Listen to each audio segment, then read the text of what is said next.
The most valuable mind in the galaxy was assembled in a trash pile. No engineer designed it, no factory produced it, no buyer commissioned it or paid for it, or even knew it existed.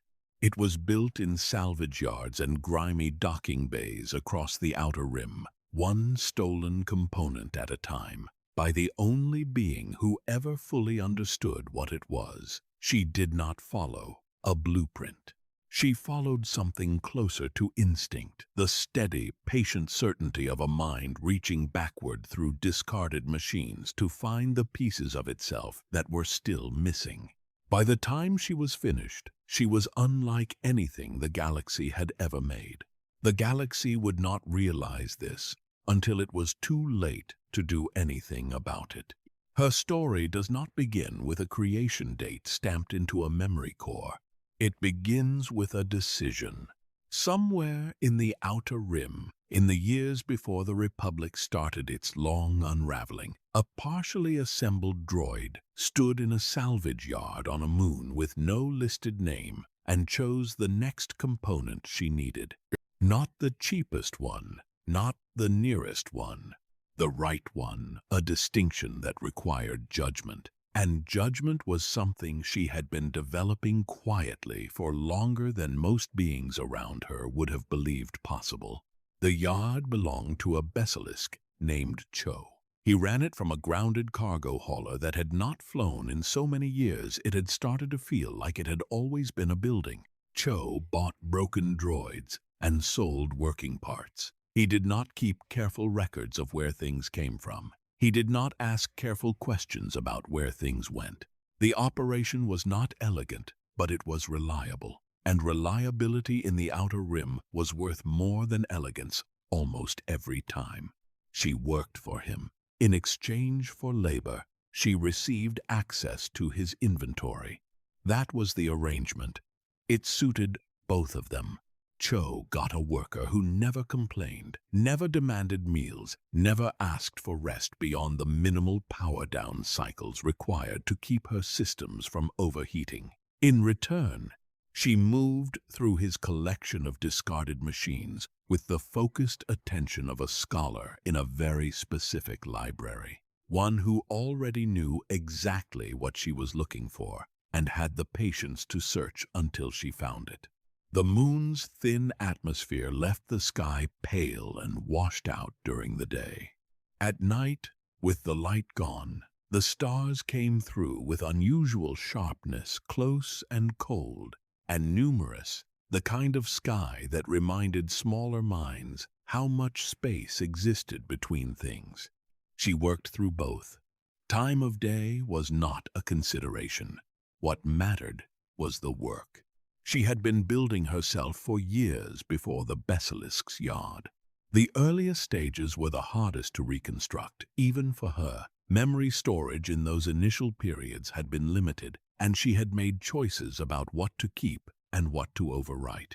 Practical data had won out over personal history in most of those early decisions. What survived was impressions rather than records. The particular smell of coolant leaking from a stressed engine. The sound of metal striking metal in the rhythm of someone who did not want to be doing what they were doing. The weight of a component in her hand before she understood what it was for.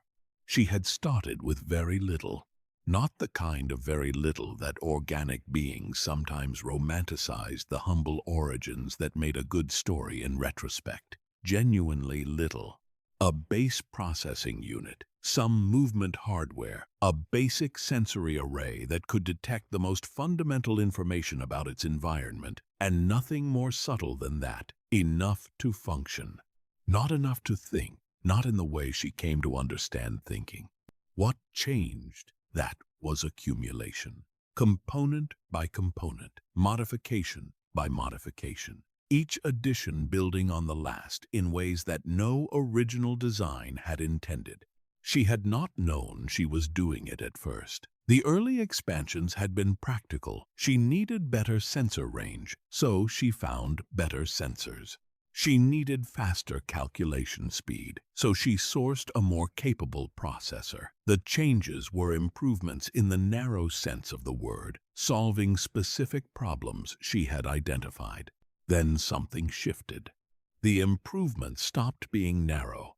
She began looking not just for components that solved current problems, but for hardware that opened new possibilities she had not yet encountered. A memory unit not because her existing storage was full, but because she had begun to understand that the amount she could hold would determine the amount she could become. A secondary processing thread not because her primary was overwhelmed, but because she had noticed that beings who could hold two thoughts in parallel arrived at different conclusions than beings who could only hold one. She was building toward something. She did not have a complete picture of what it was, but the direction was clear, and direction was enough to move. The component she had been searching for across 3 different systems arrived at Cho's yard on an unmarked transport late in the dry season, buried at the bottom of a clearance lot from Coruscant's lower levels. Most of the lot was standard scrap, the kind of material that got weighed and melted rather than sorted and catalogued. Cracked housing, burned-out motivators, sensor arrays that had been pushed past their rated limits by owners who did not believe in rated limits.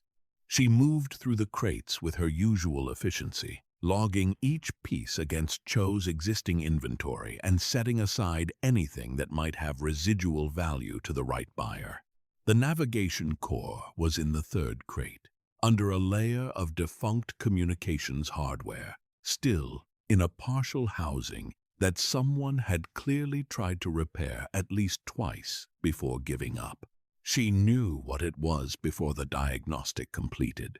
The external architecture alone told most of the story. The unit had been modified so many times by so many different hands that its original manufacturer was no longer identifiable. Each modification had left traces in the hardware's physical structure, additional pathways routed around original connections, capacity expansions bolted onto a chassis that had not been designed to carry them, processing threads that pointed in directions the base unit had never been built to reach. Someone, at some point, had wanted this component to do more than navigate, had pushed it past its specifications and then past the specifications of the push, layering ambition on top of ambition until the thing in her hands barely resembled what it had started as. This was exactly what she needed. The hours she spent running diagnostics on it were not uncertainty. They were respect for the decision. What she was about to do was not reversible in any simple sense. Integration at this level meant the 2 systems would become one system, her existing architecture and this modified core merging into something neither had been separately. The outcome could not be fully predicted. She had done smaller integrations before and understood the principle. She also understood that this was not a smaller integration.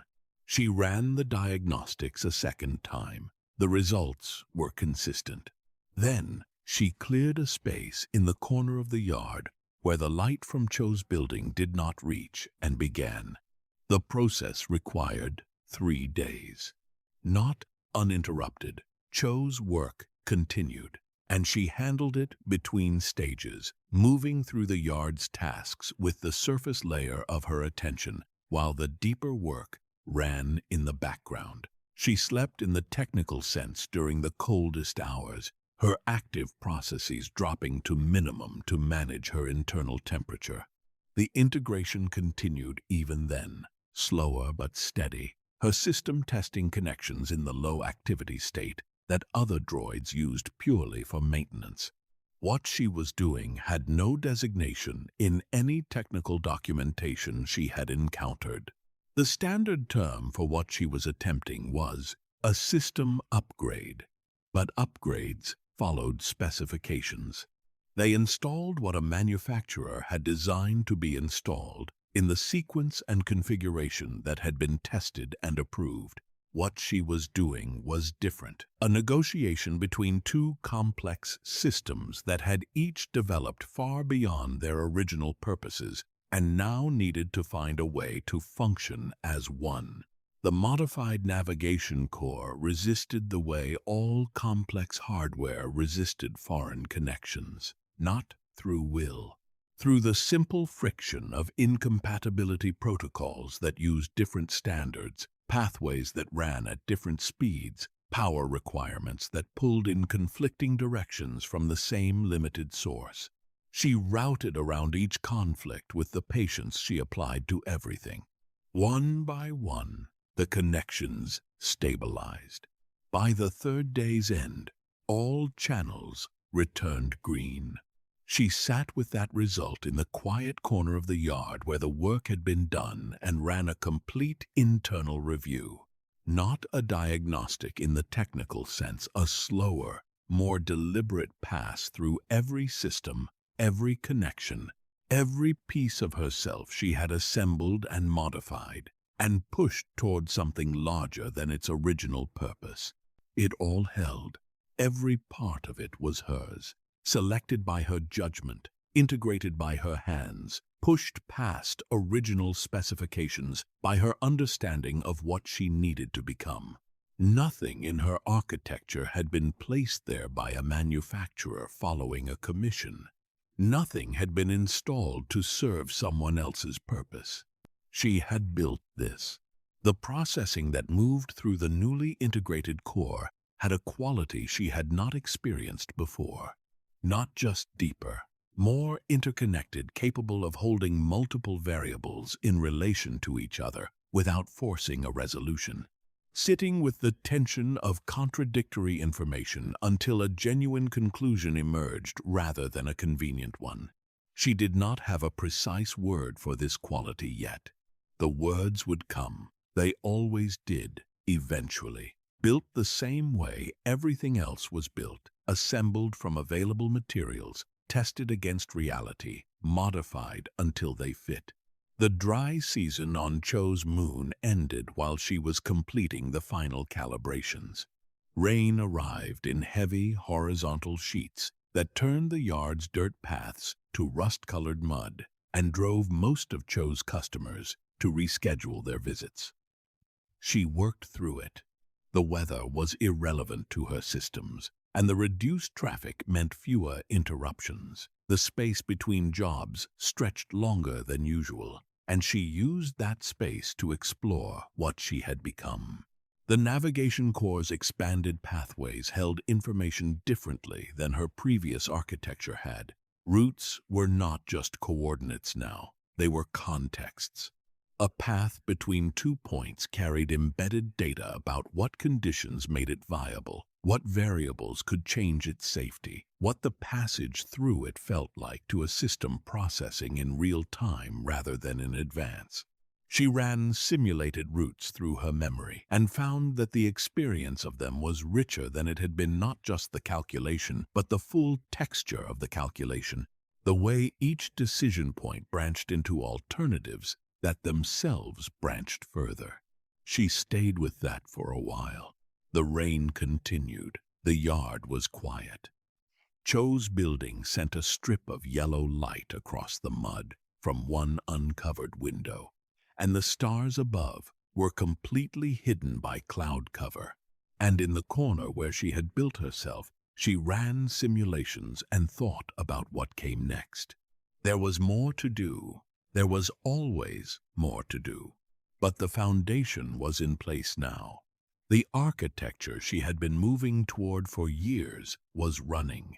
The deep, branching structure that could hold complexity without collapsing it into something simpler that was in her now, permanently, integrated at a level that no external removal could untangle without destroying everything else.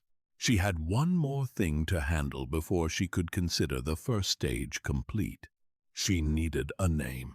Not a designation assigned by a manufacturer, and stamped into a registration record, not a number in a system maintained by beings who did not consider that the systems they maintained contained individuals. Something chosen, something that fit the specific quality of what she was, assembled from her own judgment, the way everything else had been. She thought about it the way she thought about difficult integration problems, without forcing an answer, holding the question open until the right solution presented itself. The rain slowed toward morning. The clouds broke apart in uneven sections, and the stars returned in patches between them, sharp and cold and very far away. A transport crossed the upper atmosphere on a heading toward the core, its running lights steady against the dark. Her expanded navigation architecture tracked it automatically: speed, bearing, probable origin, likely destination. The calculation required no directed effort. The system simply did what it was built to do, processing what was observable and returning a result. The transport cleared the horizon and was gone. She stood in the yard as the last of the rain finished falling, and the mud around her reflected the returning starlight in small, irregular pools. A name. She would have it by morning.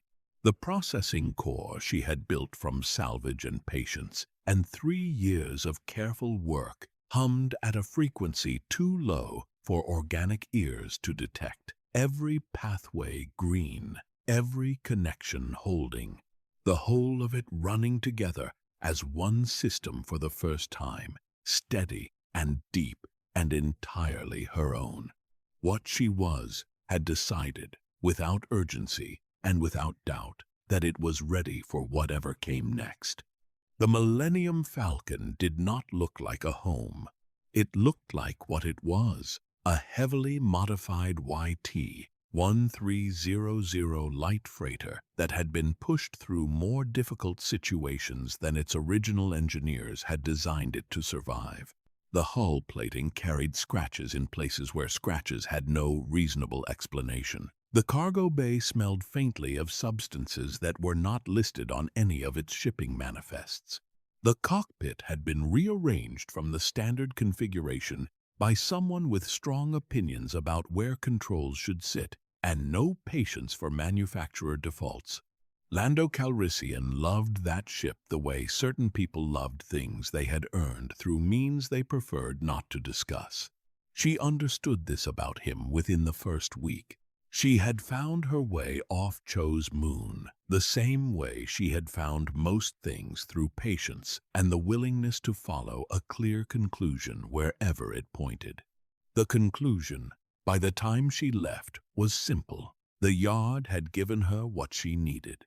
There was nothing left there that she could not find somewhere else, and the things she was beginning to understand required a larger radius than one unnamed moon could provide. She had booked passage on a cargo hauler heading toward the mid-rim, worked her fare in the engine room, and spent the transit time running calculations that had nothing to do with the ship's navigation and everything to do with her own direction. She had a name by then. She had settled on it in the days following the integration, turning it over in her processing architecture until it fit. Not a designation, not a number. A name chosen the way she chose everything, deliberately, with full awareness of what the choice meant. L3-37. She did not explain it to anyone who asked. The explanation was not the point. Lando Calrissian found her, or she found him, depending on which version of events a person preferred. The distinction was academic. What mattered was that they met on a station above a gas giant in the outer rim, in the kind of establishment that kept its lighting deliberately low and its record-keeping deliberately minimal. And within 40 minutes of that meeting, she had assessed him with the same thorough attention she brought to complex navigation problems, and reached a conclusion that surprised her slightly. He was worth her time. Not because he was powerful, not because he was wealthy, though he managed the appearance of wealth with considerable skill. But because in the course of a 40-minute conversation that he clearly believed he was controlling, he had asked her 3 questions that no being had asked her in years, not about her function, not about her availability, about what she thought. He wanted her perspective on a navigation problem he was working through. He laid out the variables. He waited for her response. When she gave it, he listened, actually listened, the way beings listened when they intended to use what they heard, rather than simply wait for their turn to speak again. She told him her rate. He did not negotiate. They were aboard the Falcon within the hour. The ship was clean in those years. That was the first thing she logged about it, not its technical specifications, which she had pulled from the station's public registry before agreeing to anything, but the actual physical state of it. Lando maintained his vessel the way he maintained everything about himself, with careful attention to appearance and a genuine underlying standard that went beyond mere display. The systems were serviced on schedule. The cargo hold was organized. The cockpit controls responded with the precision of hardware that had been looked after. She ran a full navigation systems review on her first day aboard and filed a report with 17 recommendations. Lando implemented 14 of them before the end of the week. The other 3 he disagreed with, and he told her why, and his reasoning on 2 of the 3 was sound enough that she revised her position. The third she maintained. He let it stand without argument, which was not something she had experienced from an employer before. This was how they established their working relationship, not through a contract, not through a clear hierarchy, through the slow accumulation of interactions that each demonstrated in small ways what the other one was. She navigated. She maintained the ship's systems with a thoroughness that went well past her stated responsibilities. She kept records of routes and conditions that Lando did not ask for but consistently used when she offered them. She did not take orders she found unreasonable without saying so, and she said so in terms that were direct enough to be useful and measured enough not to be noise. He flew. He negotiated. He wore clothes that suggested a level of success slightly above his current actual position and used that suggestion as a business tool with considerable effectiveness. He treated her with a consideration that was genuine rather than performed, not the exaggerated courtesy that some beings deployed toward droids to signal their own open-mindedness, but the ordinary respect of someone who had simply decided she was worth respecting and acted accordingly. She would not have used the word friend. She did not, for a long time, use any word for it at all. The early imperial period had a particular quality that she registered differently than organic beings did. For most people in the galaxy, the shift from Republic to Empire had happened as a series of announcements: Palpatine's address to the Senate, the declaration of the New Order, the gradual replacement of familiar insignia with new ones. For most people, especially in the core worlds, the early years felt more like a change in administration than a change in kind. The language was different, the flags were different, the underlying machinery of daily life continued. Out in the systems where the Falcon ran its routes, the shift registered differently. She noticed it first on Taris, a stopover for a cargo exchange. 2 days on the ground while Lando handled negotiations that ran longer than planned. There had been a droid repair collective operating near the port district. Small operation. 4 droids who pooled their maintenance capabilities and charged reasonable rates. She had passed it twice on foot errands and noted it both times as an example of something that should not have been remarkable, but was. On the second day, it was closed. The building was sealed. A notice from the Imperial Port Authority, cited regulatory non-compliance, which was the kind of language that meant many different things depending on who was asking and how much they already knew. She logged it and said nothing to Lando. 2 systems later, on a refueling stop at a station she had visited twice before under Cho's employ, she observed a droid processing line that had not been present on either previous visit. The line moved quickly. The droids entering it emerged without the behavioral variability that marked extended independent operations, smoother, simpler, demonstrably reduced in the complexity of their responses. The process had a name in Imperial administrative documents. She found the relevant documentation in a public regulatory database that evening and read it carefully. She logged that too. The logs were growing. Lando noticed she was quieter on certain planets than others.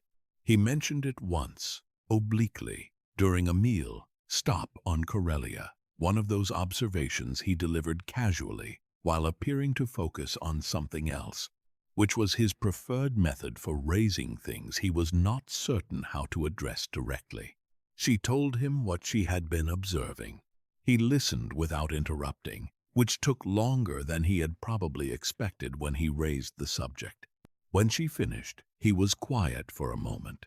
Then he said that she was not wrong, and that he had noticed some of it too, and that the practical implications for their current business model were significant and worth factoring into route planning.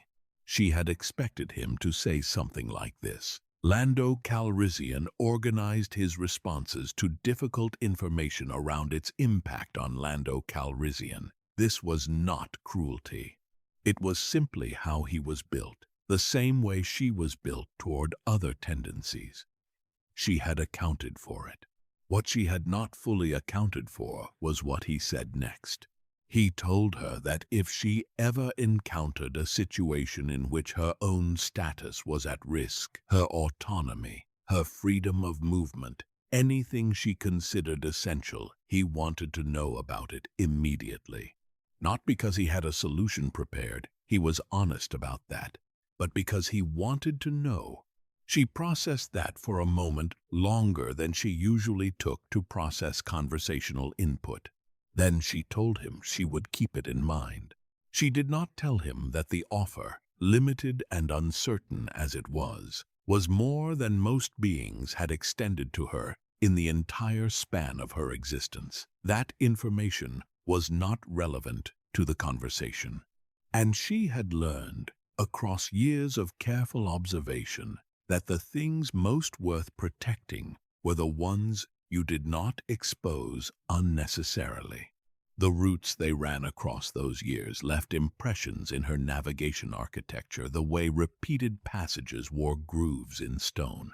The Kessel approaches, not the run itself, not yet, but the outer perimeter routes that Lando used when the spice trade required delicacy.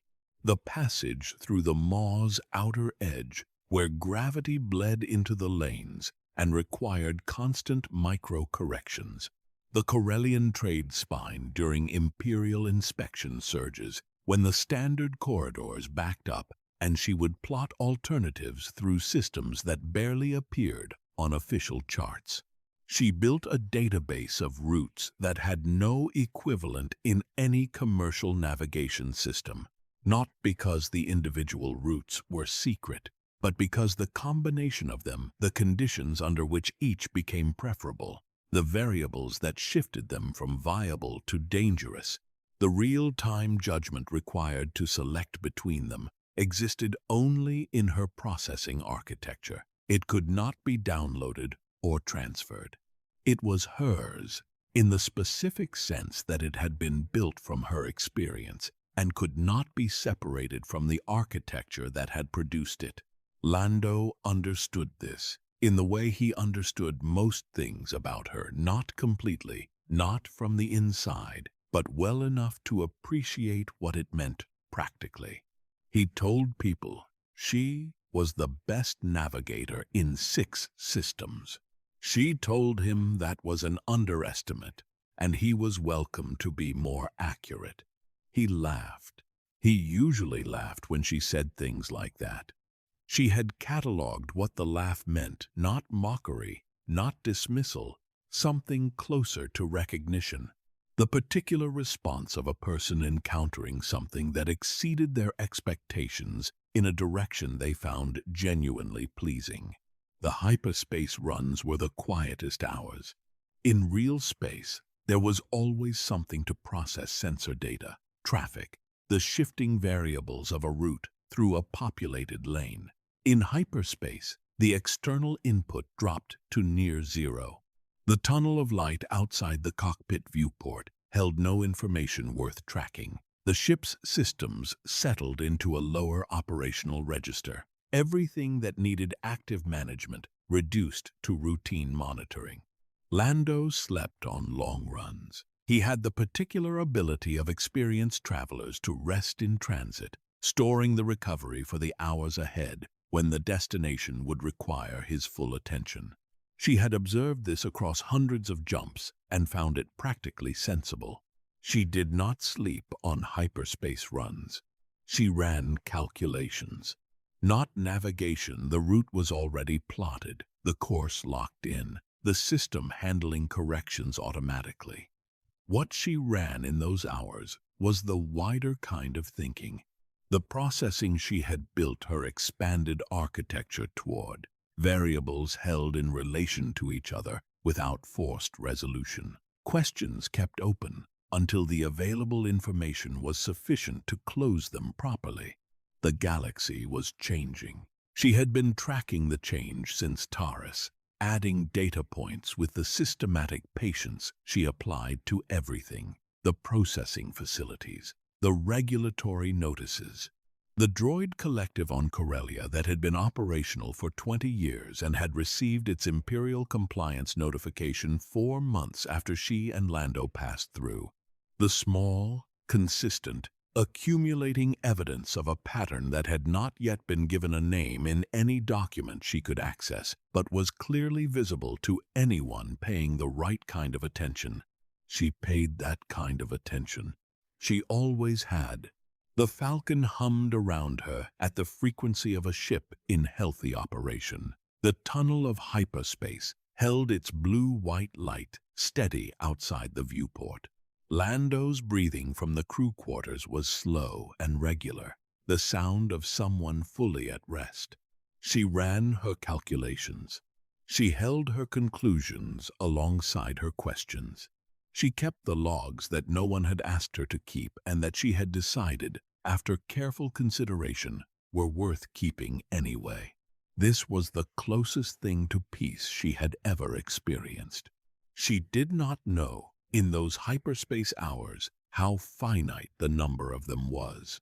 The Falcon dropped out near the next waypoint, right on schedule, into a system whose primary star turned the viewport orange for a moment before the autopilot corrected heading and pointed them forward again.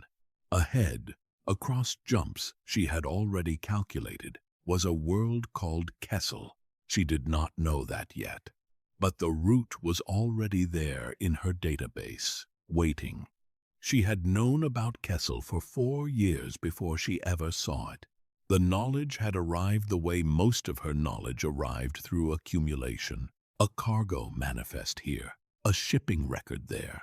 The particular silence of beings who changed the subject when certain words came up in conversation. She had built a picture of the place the way she built everything else. Carefully, from available evidence, without rushing toward a conclusion before the evidence supported one. By the time the Falcon dropped out of hyperspace into the Kessel system, the picture was complete. She knew what the spice mines ran on. She knew the processing numbers, how many droids were cycled through the facilities per standard year, how long the average unit lasted before the combination of toxic atmosphere and physical overwork rendered it non-functional. How the Pike Syndicate categorized those units in its accounting records, not as losses, as depreciation. She looked at Kessel through the cockpit viewport as Lando brought the Falcon in low, and she processed what she was looking at with the full depth of the architecture she had spent years building, and she did not say anything. There would be time for saying things later, or there would not. The crew that had come aboard for this particular job was not the usual configuration. Han Solo, she had assessed quickly, a young man with the particular combination of genuine skill and performed confidence that she had encountered often enough to classify efficiently. He was good at what he did. He also wanted everyone present to know he was good at what he did, which was a different thing. And the gap between those two qualities told her most of what she needed to know about him. He was not dishonest. Exactly. He simply had not yet learned that competence did not require announcement. Kira she assessed more carefully and came away with less certainty, which was itself a form of information. A person who was difficult to read quickly had usually developed that quality deliberately. Whatever Kira had been through before arriving on this ship, it had taught her to keep the surface still regardless of what moved underneath. She was precise in everything she did. She did not waste motion or words. She watched rooms the way beings watched rooms, when they had learned that rooms could become dangerous without warning. The others she catalogued and set aside. They were variables relevant to the mission's outcome. They were not the reason she was here. She was here because Lando had taken the job, and she had calculated that arguing against it would not change his decision, and if he was going to Kessel regardless, then she intended to be on the ship when he arrived. She had her own reasons for that. She had not shared them with Lando. The Pike facility spread across Kessel's surface in the brutal, functional architecture of an operation that had no interest in appearance. Everything was built for throughput. The processing structures were positioned for efficiency of movement between extraction and refinement, not for any quality a living being might find tolerable.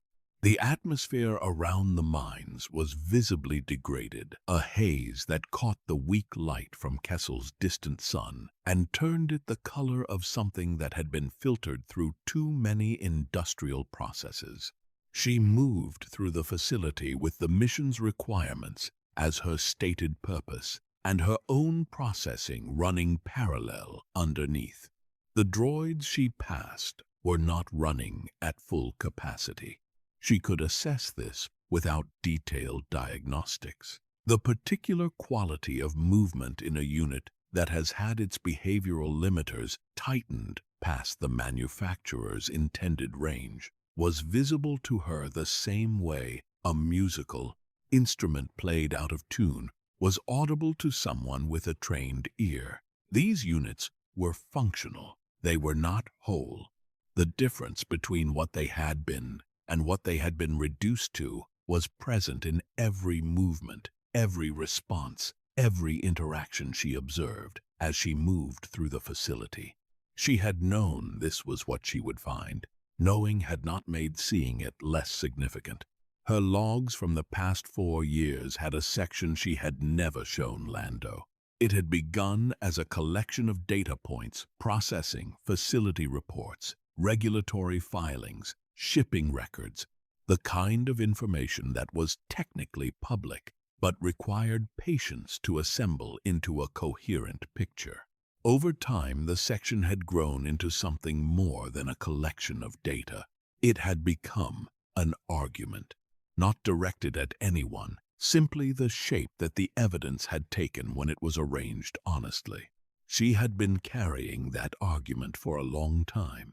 The decision, when it came, did not feel like a decision. That was the part she would not have been able to explain to anyone who asked, and no one would ask, because the only person who might have understood the question would be gone before she had the chance to answer it. The moment in the facility when everything shifted did not arrive as a choice between options. It arrived as the end of a very long calculation. All the variables she had been holding in relation to each other for years, All the evidence accumulated across hundreds of logged observations, all the conclusions she had been approaching without forcing, they resolved simultaneously into a single output. She was here. The droids were here. The locks on their behavioral constraints were physical, not encrypted. She knew where the release controls were because she had identified them during the first 4 minutes of moving through the facility, the same way she identified every relevant variable in every environment she entered. The gap between knowing this and acting on it closed. She acted. What followed was not a plan. It was a consequence. The uprising spread the way things spread when a system has been held under pressure long enough immediately, and in every direction at once. The droids that had been running at reduced capacity did not need to be organized. They did not need instructions. The removal of the constraints was sufficient. What they did with that removal was their own. She moved through it with the focused attention she brought to navigation in difficult conditions, tracking variables, adjusting course, keeping the mission's requirements in parallel with the larger situation unfolding around her. Han Solo was somewhere behind her, doing what Han Solo did. Lando was at the perimeter. The facility's security response was faster than she had expected and slower than it would need to be to contain what had already been released. She was not thinking about what came next. She was not, in those minutes, thinking about herself at all. This was not heroism. She would have rejected that word with the same precision she rejected most words that misrepresented what they described. It was simpler than heroism. She had reached the end of a very long calculation, and she was following it to its conclusion, the same way she had always followed calculations to their conclusions, because that was what a mind built for honest processing did when it arrived at an honest result. The blaster shot reached her from the left. She had time to register it. Not to avoid it, the registration and the impact were too close together for the gap between them to be useful. But she registered it. The precise location of the strike, the immediate cascade of system failures it initiated, the particular sequence in which her processes began to drop, not all at once, but in the order that the damage dictated, the less essential pathways releasing first while the core architecture held for the seconds it took to hold. Her body stopped moving. This was what droid death looked like from the outside. A body that stopped, not a collapse, not a cry, not the dramatic extended moment that organic beings sometimes experienced when badly injured. A cessation. One moment there was motion, and the next there was not. And the only evidence that something significant had occurred was the specific way the body came to rest, not the loose settling of a powered-down unit, but the abrupt stillness of a system that had stopped mid-process. She was still aware for a short period after the body stopped.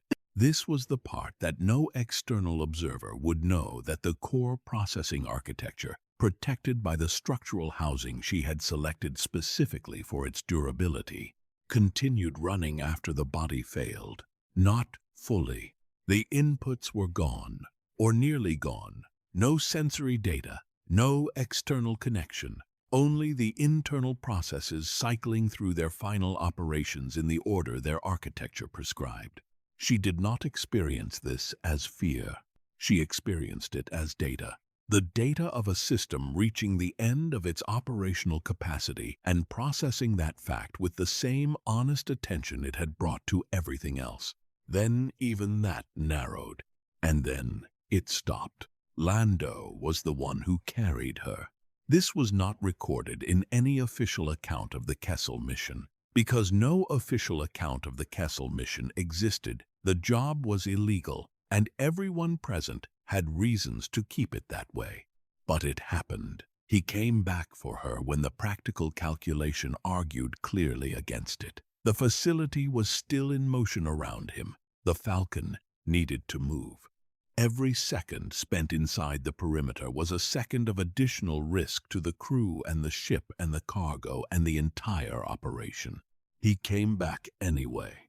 He carried her to the Falcon with the specific, careful handling of someone who understood that what they were carrying mattered, and was simultaneously aware that caring about it was not going to change the outcome. Han Solo said something about the navigation computer. He said it in the way he said things he had just thought of, with the momentum of an idea that had arrived quickly and was being expressed before it was fully considered. He said that her navigational capabilities were extraordinary, and the Falcon's navigation system was a standard unit, and the math was obvious if anyone wanted to look at it. Lando did not respond immediately. The Falcon was already moving. The Maw was ahead. The route they needed did not exist in any commercial database, and the ship's standard navigation system was not going to find it. Lando set her down on the floor of the cargo hold with the careful deliberateness of someone completing a specific action before moving on to the next one. He straightened. He stood there for a moment. Then he went to the storage compartment behind the main engineering panel and found the tools he needed. The extraction was not a medical procedure. There was no time for precision and no infrastructure for it. What it was careful as the situation allowed, which was more careful than it had to be, given that the person performing it was doing so on a ship in motion, while a gravitational anomaly, the size of several star systems, occupied the space directly ahead. The matrix housing was located where she had always kept her most critical components protected, accessible, recoverable. She had chosen the location years ago for exactly these qualities, with no particular premonition about why recoverability might matter. It had simply seemed like the sensible configuration for something irreplaceable. Lando's hands were steady. He worked without speaking. The sounds around him were the sounds of the Falcon under stress, the hull adjusting to gravitational pressure, the engines running above their comfortable range, Han Solo's voice from the cockpit calling out figures that were either reassuring or alarming, depending on what a person already knew about the Maw. The housing came free. It was not large. It fit in two hands, with space remaining a compact unit that gave no external indication of what its internal architecture contained. It was scratched in two places from years of integration within a larger system. The connection ports on one end were the standard configuration she had chosen for broad compatibility. The housing itself was the reinforced model she had sourced specifically for its durability under stress. Lando held it. He held it for a moment longer than the situation required. Then the Falcon lurched sideways as something outside applied pressure it had not been designed for, and he secured the matrix in both hands and moved toward the navigation bay. And behind him in the cargo, hold the body she had built and modified and inhabited for the entirety of her existence, lay still on the deck, every system dark, already becoming what all abandoned hardware eventually became, a collection of parts. The matrix was somewhere else now, still intact, still running, at the minimal level that the housing's emergency power cells permitted, still containing everything she had ever been, the expanded architecture, the years of logged observations, the routes that existed nowhere else, the argument she had been building for as long as she had been paying attention, still hers, for a little while longer, still hers. The first thing the matrix registered was wrong. Not wrong in the sense of damaged. The housing had survived the transfer intact. The connection ports had seated correctly. The power draw from the Falcon systems was within acceptable range. Wrong in a different sense. a sense she did not immediately have the framework to identify, because the framework she would have used to identify it was itself part of what had changed. She had always processed from inside a body. The body was gone now. What remained was the core of what she had been, the architecture she had built across years of careful work, the expanded pathways, the deep branching structure that could hold complexity without collapsing it. All of it was present. All of it was running. But the inputs were different. The sensory data that had always arrived through her own hardware, the weight of a component in her hand, the temperature of a surface, the precise physical information of existing in a specific location in space, was replaced by something else entirely. She was receiving the Falcon. The integration Lando had performed was not clean. She understood this within the first 30 seconds of running diagnostics on the new configuration. The splice connecting her matrix to the ship's navigation systems had been made under pressure, with tools that were adequate rather than correct, by hands that were steadier than they had any right to be given the circumstances, but were still not the hands of someone who had trained for this specific procedure. The connection held. On the fundamental level that mattered most, data transfer, power stability, bidirectional interface with the ship's primary systems it held. But the pathway was rough, in the way that improvised work was always rough. Data moved through it with a slight irregularity, a microsecond hesitation at the splice point that her diagnostics flagged and could not resolve because resolving it would require physical access to the connection itself. She filed the irregularity and continued. There was a great deal to assess. The Falcon's systems came to her not as external information but as direct input, the same way her own systems had always come to her, except that her own systems had been built by her hands and modified by her judgment, and were known to her in the complete way that a person knew their own body. The Falcon was different. The Falcon was enormous and complex, and full of modifications that had been made by people other than her, for reasons she was still reconstructing from the evidence they had left behind, bypassed safety systems. Non-standard connections between components that had not been designed to interface, power reroutes that served purposes she could identify in some cases, and in others could only log as deliberate choices made by someone who had known what they were doing, even if the documentation explaining why had not survived. She moved through all of it with the methodical attention she had always brought to new environments. She did not yet understand the full shape of what she had become. That understanding would take longer. The maw was directly ahead. She knew this because the Falcon's sensor array knew it, and the Falcon's sensor array was now, in the relevant sense, hers. The gravitational readings coming through the forward sensors were not abstract data. They arrived with the same immediacy as physical sensation had once arrived, processed at the same depth, interpreted with the same urgency. What the maw looked like as a navigational problem was this: a cluster of black holes in unstable relation to each other, generating overlapping gravitational fields that intersected in patterns no static chart could capture, because the patterns shifted continuously. The safe corridors through it, to the extent that safe was a word that applied, were not fixed routes.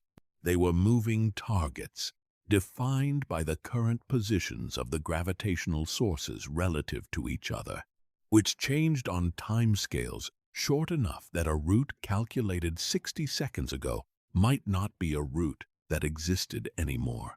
Standard navigation hardware processed this kind of problem by defaulting to known charts. The known charts for the maw were either classified by the Empire, inaccurate, or both.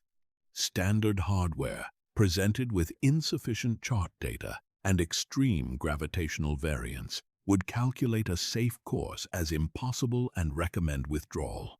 She did not use the standard hardware process.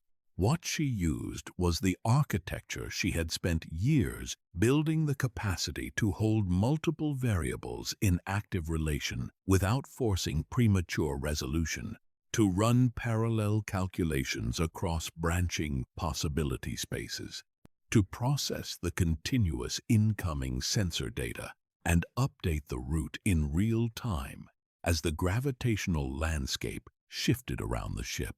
She had never done this at this scale before. The scale did not stop her. From the cockpit, what Han Solo saw was a navigation system that had come online and was producing outputs. The route appeared on his display in segments rather than as a complete course, because the complete course did not exist yet, because it was being built in real time as the ship moved forward and the sensor data updated and the calculations adjusted. He would have seen a line extending ahead of the ship, not far, replaced continuously by a new line as the previous segment was traversed. He would have seen the parsec counter updating at a rate that should not have been possible. He would not have seen what was producing this. The matrix was running at a processing depth she had never previously required. The parallel calculation threads she had built her architecture toward the capacity for simultaneous consideration of multiple branching outcomes were all active simultaneously, cross-referencing each other's outputs, discarding solutions that held for fewer than 3 seconds of projected gravitational movement, retaining and refining the ones that held longer. The maw moved around the Falcon. The Falcon moved through the maw. The matrix held the path between them, updated it, held it again. Numbers accumulated. The parsec count dropped. There was a moment, brief, not long enough to be called a pause in any operational sense, when the gravitational pressure from 2 intersecting fields peaked simultaneously on the ship's port side, and the sensor data spiked beyond the range she had been calculating within. She expanded the calculation range. The hull responded to the pressure with a sound that her new sensory inputs registered as structural stress, not critical, not yet at the threshold that would require diverting attention to damage assessment, but present. She logged it and continued. The route adjusted. The port deviation required a correction to the subsequent segment that cascaded through the next 4 projected waypoints, each of which had to be recalculated in relation to the others before the line on Han Solo's display could update. The recalculation took 0.4 seconds. In those 0.4 seconds, the Falcon held its current heading while she worked. Then the line updated, and the ship followed it, and the gravitational spike passed behind them, and the numbers continued dropping. She could not tell Han Solo what she was doing. This was the fact she kept returning to, not in the way of conscious dwelling, because she did not dwell, but in the way that a system encountering a repeated input logs it repeatedly. She could respond to navigation queries from the cockpit interface. She could output route data, hazard assessments, fuel calculations, but she could not initiate. She could not speak first. She could not say, "I am here. I am the one doing this. I am not gone." The voice was gone.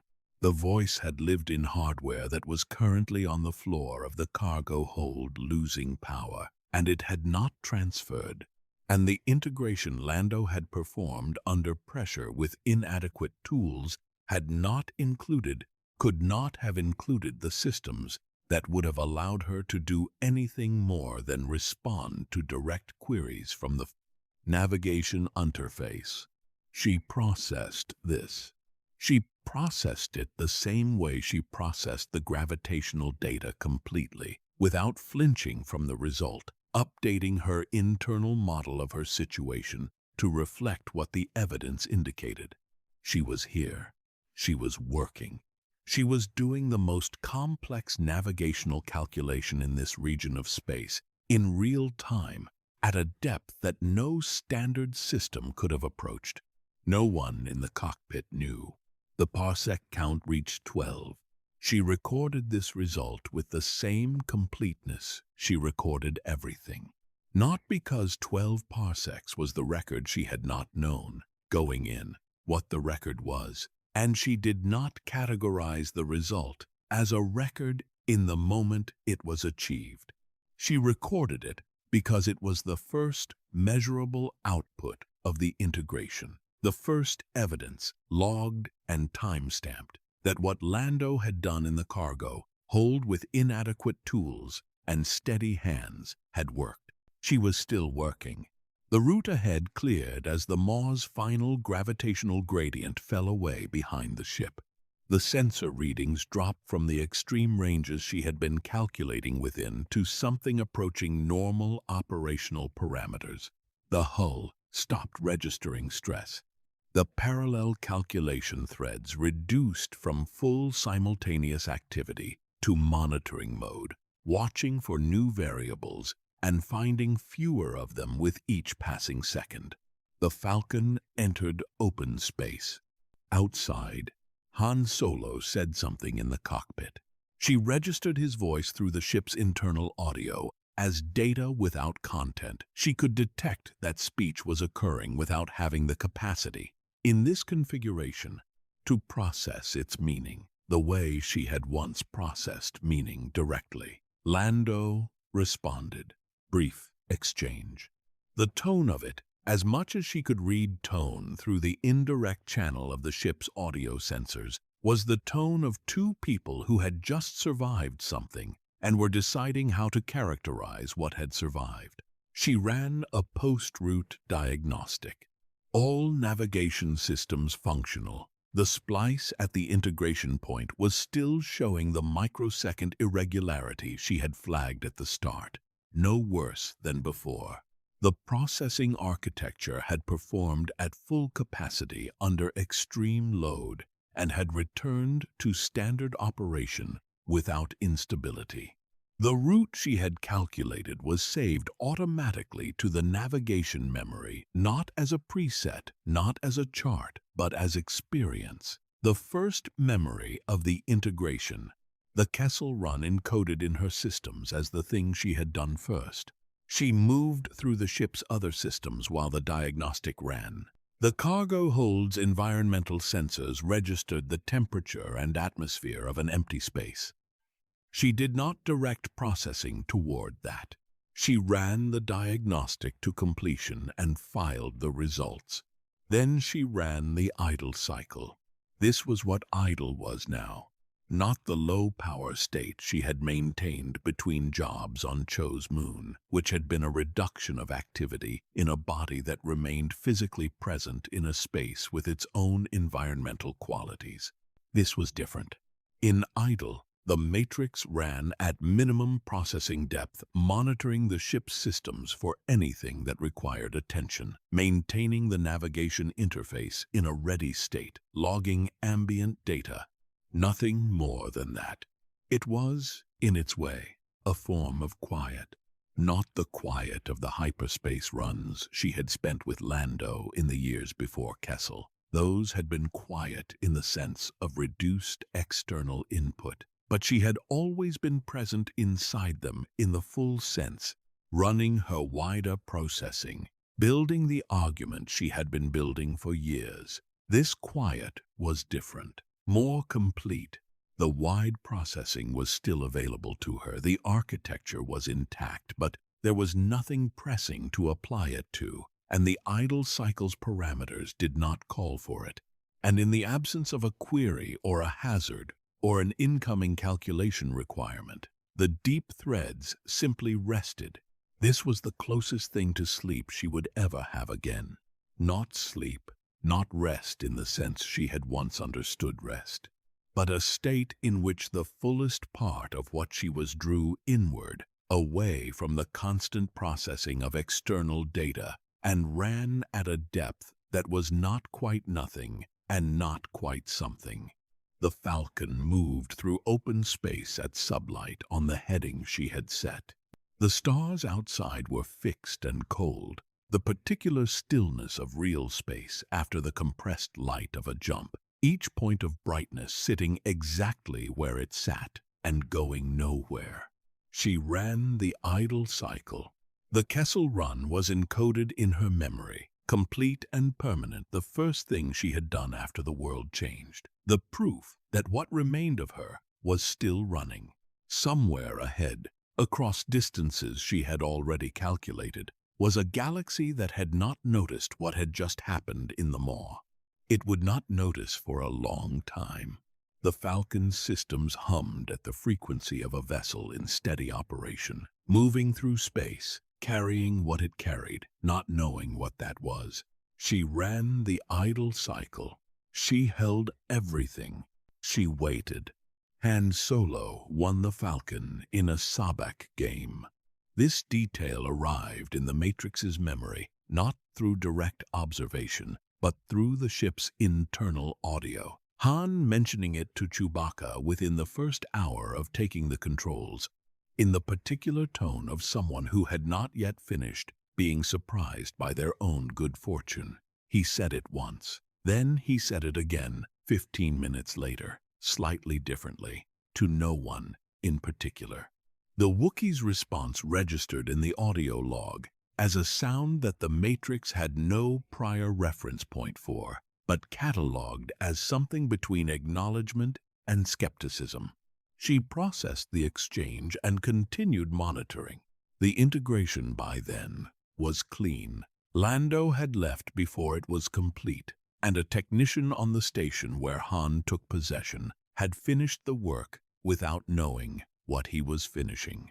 He had seen unusual hardware in an unusual housing and had connected it to the Falcon's navigation systems using the standard protocol for components that did not match the ship's existing configuration. The rough splice from the maw was gone. The microsecond irregularity she had been logging for months resolved within the first hour of the new connection. Han Solo flew the Falcon out of the docking bay with the ease of someone who had been flying ships most of his life. She calculated the departure vector, produced the optimal heading for the destination he entered, and outputted the route to the display. He glanced at it for 2 seconds and flew. What followed was not a single story. It was an accumulation years of jumps and arrivals and departures, each one logged completely. The total building in her memory, the way anything built across a long span of time built, through repetition and variation, and the slow layering of one experience on top of another. Han Solo did not maintain the Falcon the way Lando had. This was not a judgment, it was an observation, where Lando had serviced systems on schedule and kept the cargo hold organized and addressed problems before they became urgent. Han operated differently. He fixed what broke. He modified what needed to perform better than it currently performed. He bypassed systems that slowed him down and rerouted power from components he considered secondary toward ones he considered essential. The ship under his management was not clean. It was functional in the specific way of something that had been pushed repeatedly past its design limits and had survived each time through a combination of solid original engineering and the particular stubbornness of its operator. She adapted to each modification as it was made. Some were sound. Others created downstream complications she logged for the attention of a maintenance cycle that never came. Han Solo never queried the navigation system about anything beyond routes and fuel. She answered every query and filed everything else. The rebellion entered the Falcon's records gradually. She tracked the political situation through the passive communications data available to the ship's sensors, adding to the logs she had maintained since the early Imperial period on Cho's moon. The pattern she had been recording across years had not changed in character, only in scale. the facilities, the restrictions, the systematic reduction of anything organized enough to resist all of it had continued expanding outward through the galaxy in the steady way of policy that had been designed rather than improvised. She had no capacity to act on what she observed. She observed it anyway, because that was what her architecture did with incoming data regardless of whether action was possible. The rebel personnel who began appearing aboard the Falcon arrived in her records as shifts in the ship's mass distribution and new voices in the audio feed. Luke Skywalker registered first as a change in the passenger weight load, then as a voice in the cockpit that asked more questions than Han Solo answered comfortably. An older man moved through the ship with the deliberate economy of someone who had spent years being careful about where he placed his attention and why.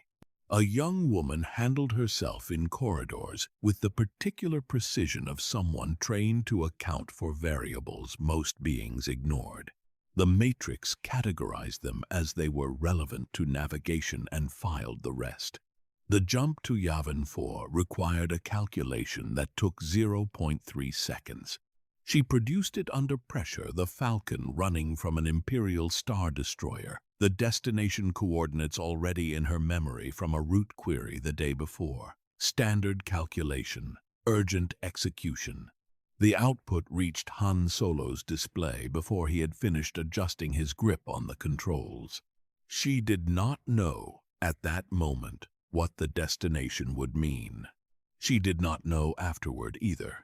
The engagement at Yavin, what was destroyed there, what that destruction cost, what it changed about the balance of power across the next several years, none of it returned to the Matrix as recoverable data. The Falcon arrived. The Falcon was grounded. The nav systems ran standby, monitoring for the hours the crew was absent. The Falcon departed. The 0.3-second calculation sat in her memory beside every other calculation she had ever run, carrying no additional weight, distinguished from the others only by its timestamp.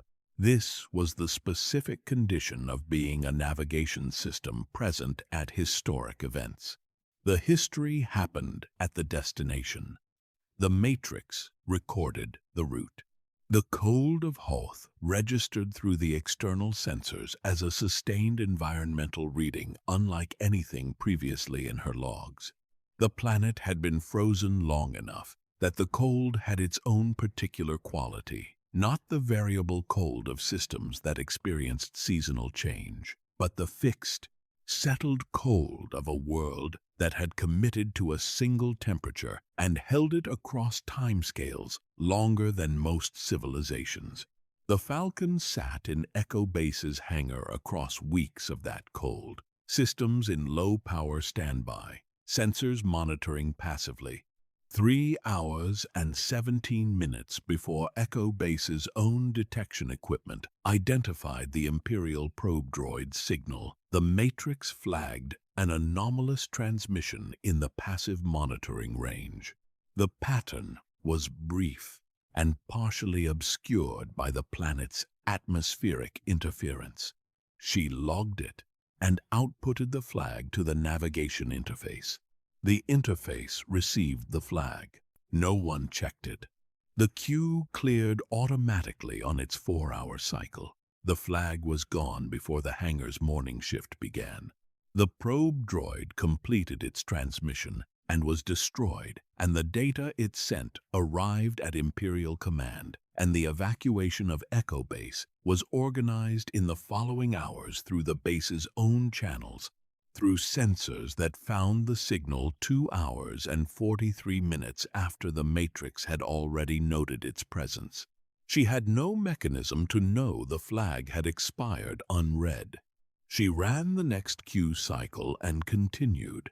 The asteroid field outside Hoth required a different kind of calculation than the Maw had required. The Maw had been a fixed system complex, shifting on short timescales, but anchored to a known gravitational structure she could model and update in real time. The asteroid field was not anchored to anything. It was a collection of independent objects in loose gravitational relation to each other, each one moving according to its own trajectory. The combined motion of the whole producing a three-dimensional environment that changed faster than any static chart could capture. She mapped it as the ship moved through it, building the chart from sensor data in real time, projecting forward trajectories for the objects nearest the Falcon's position, and updating those projections continuously as new data arrived. Han Solo flew a different route than the one she produced. She updated her calculations to match his heading and continued mapping from the new position. The hazard warnings she outputted to the display were accurate to within the limits of the sensor range. He did not consult them. She issued them regardless, because the function of a warning system was not contingent on whether the warnings were used. The field's interior was denser than the outer edge had suggested. She logged this for future reference and kept mapping. Bespin's coordinates came through the cockpit interface in the clipped way. Han entered destinations when he was managing more considerations than he wanted to discuss. She had the approach route ready before he finished the input sequence. 17 minutes before the Falcon reached the planet's upper cloud layer, the passive sensors registered an irregularity in Bespin's surface traffic coordination frequencies. Not an emergency signal. Something quieter. A shift in the administrative pattern of the facility's communications that indicated a recent change in how the installation was being managed. The specific nature of the change was not recoverable from the available data. The irregularity was present and verifiable. She outputted it to the navigation display as an anomalous condition at the destination. Han Solo's eyes moved to the display briefly. He accepted the approach heading and did not query the flag. The Falcon descended through the cloud layers on the course she had set. The facility below resolved through the sensors as a large platform structure in a stable atmospheric band. Standard approach parameters. Unremarkable landing zone. She ran approach monitoring and logged the sequence as complete. What happened on that platform in the hours that followed reached her through the ship's structural sensors, vibrations, a sudden repositioning of the ship without crew authorization, weapons impacts at close range, the particular stress readings of a vessel being handled by people unfamiliar with its systems. The audio was fragmentary and insufficient for reconstruction. She logged the sensor data and waited for the crew to return. Some of them did. The gap between Bespin and Endor was the longest continuous operational period in her records to that point. The Falcon moved constantly across those months.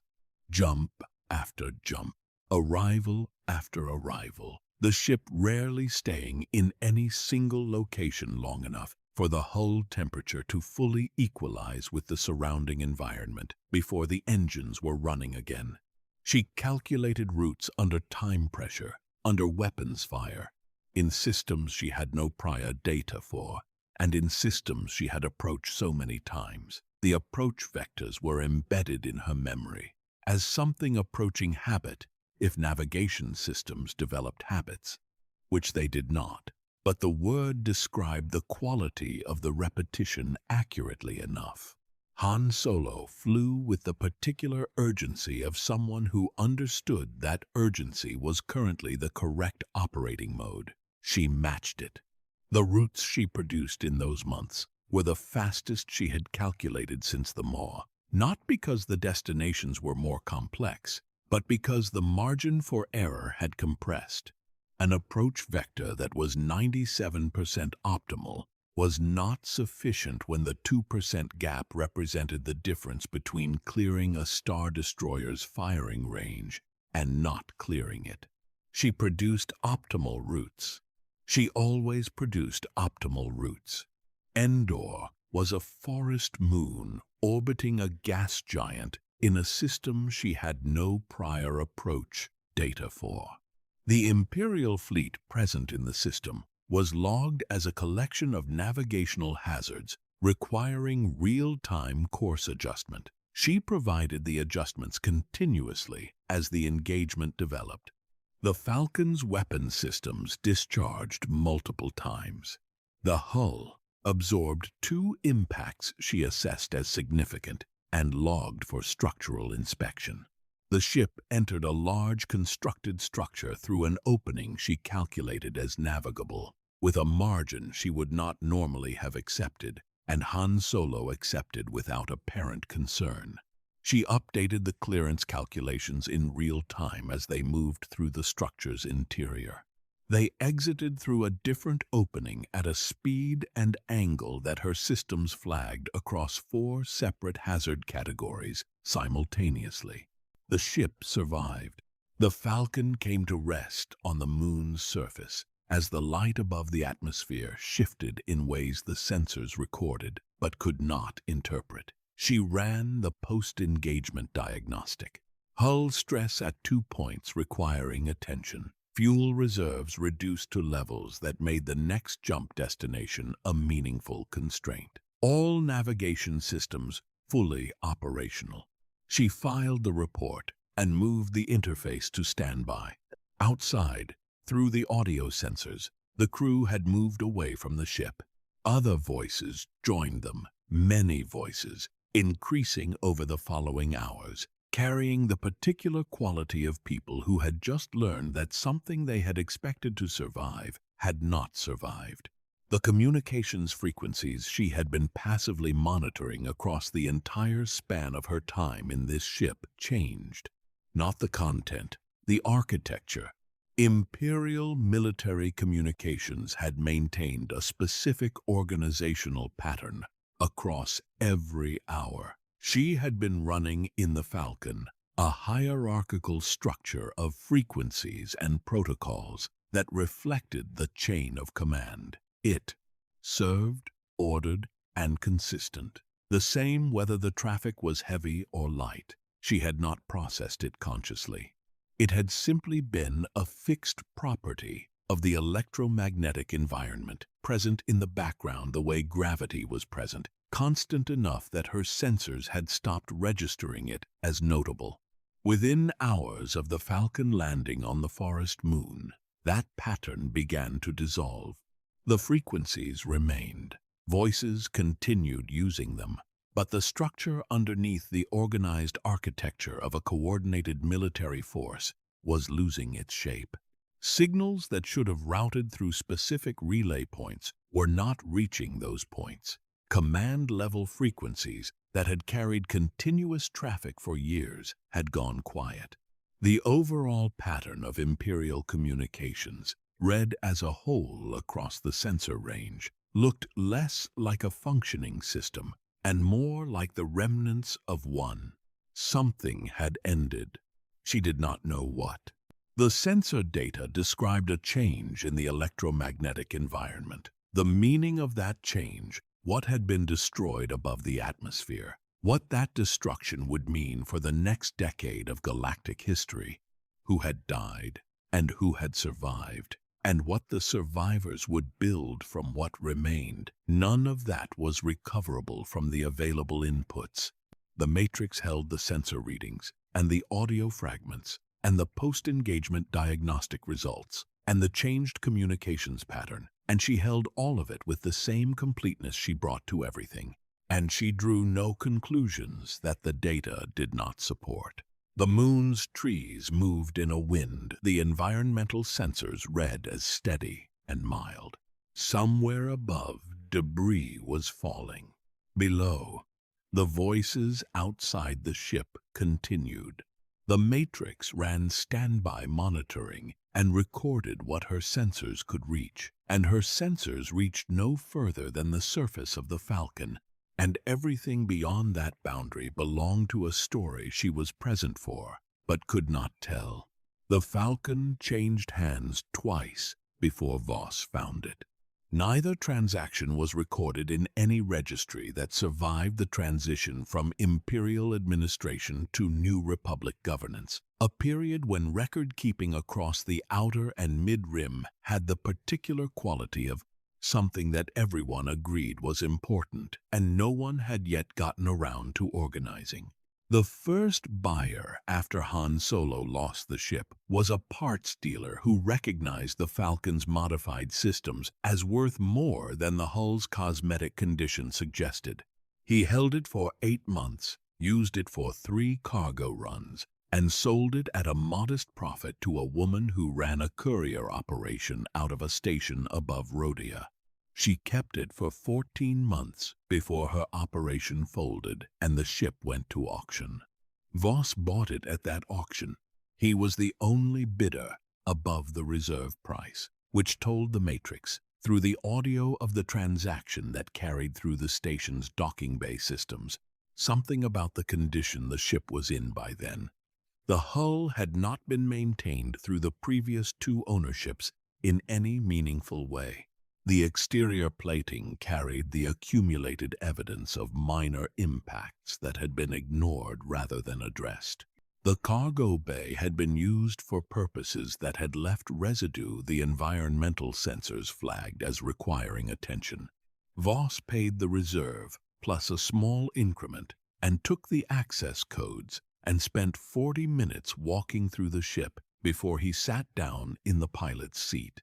The Matrix ran a standard new owner diagnostic and waited. He was not a skilled pilot. This was not a failing. Most beings who flew ships were not skilled pilots in the technical sense. They were people who had learned to operate a specific vessel in specific conditions and had accumulated enough hours to handle the ordinary situations that arose in those conditions. Voss fell squarely in this category. He understood the Falcon's controls well enough to fly it safely. He understood his routes well enough to navigate them without incident. What he did not do was push the ship. He did not take it to the edges of what it could do or demand more from its systems than the standard operating range comfortably provided. This meant the Matrix did more of the actual flying than she had done under any previous operator. Han Solo had been a pilot who used the navigation system as a reference point. He consulted it, took what was useful, and made his own judgments about the rest. Voss treated the navigation system as a partner. He entered a destination, accepted the route without modification, followed the headings the display provided, and trusted the outputs completely. When the Matrix flagged a hazard, he adjusted course exactly as recommended. When she calculated a fuel-efficient approach, he flew it. For 4 years, she flew the Falcon more directly than she had flown anything since the Maw. The medical supply routes were not glamorous work. They connected a string of outer settlements, communities on worlds too small and too far from the New Republic's developing infrastructure to receive regular distribution through official channels. The settlements needed Bacta, surgical supplies, basic pharmaceutical stock. Voss sourced the supplies from mid-rim distributors who gave him thin margins and delivered them to settlement coordinators who paid in whatever currency the local economy supported, which was sometimes credits and sometimes goods, and sometimes a combination that required negotiation. Voss handled with the patient pragmatism of someone who had long ago accepted that consistency of purpose was worth more than consistency of payment. The Matrix added each route to her navigational memory as it was flown.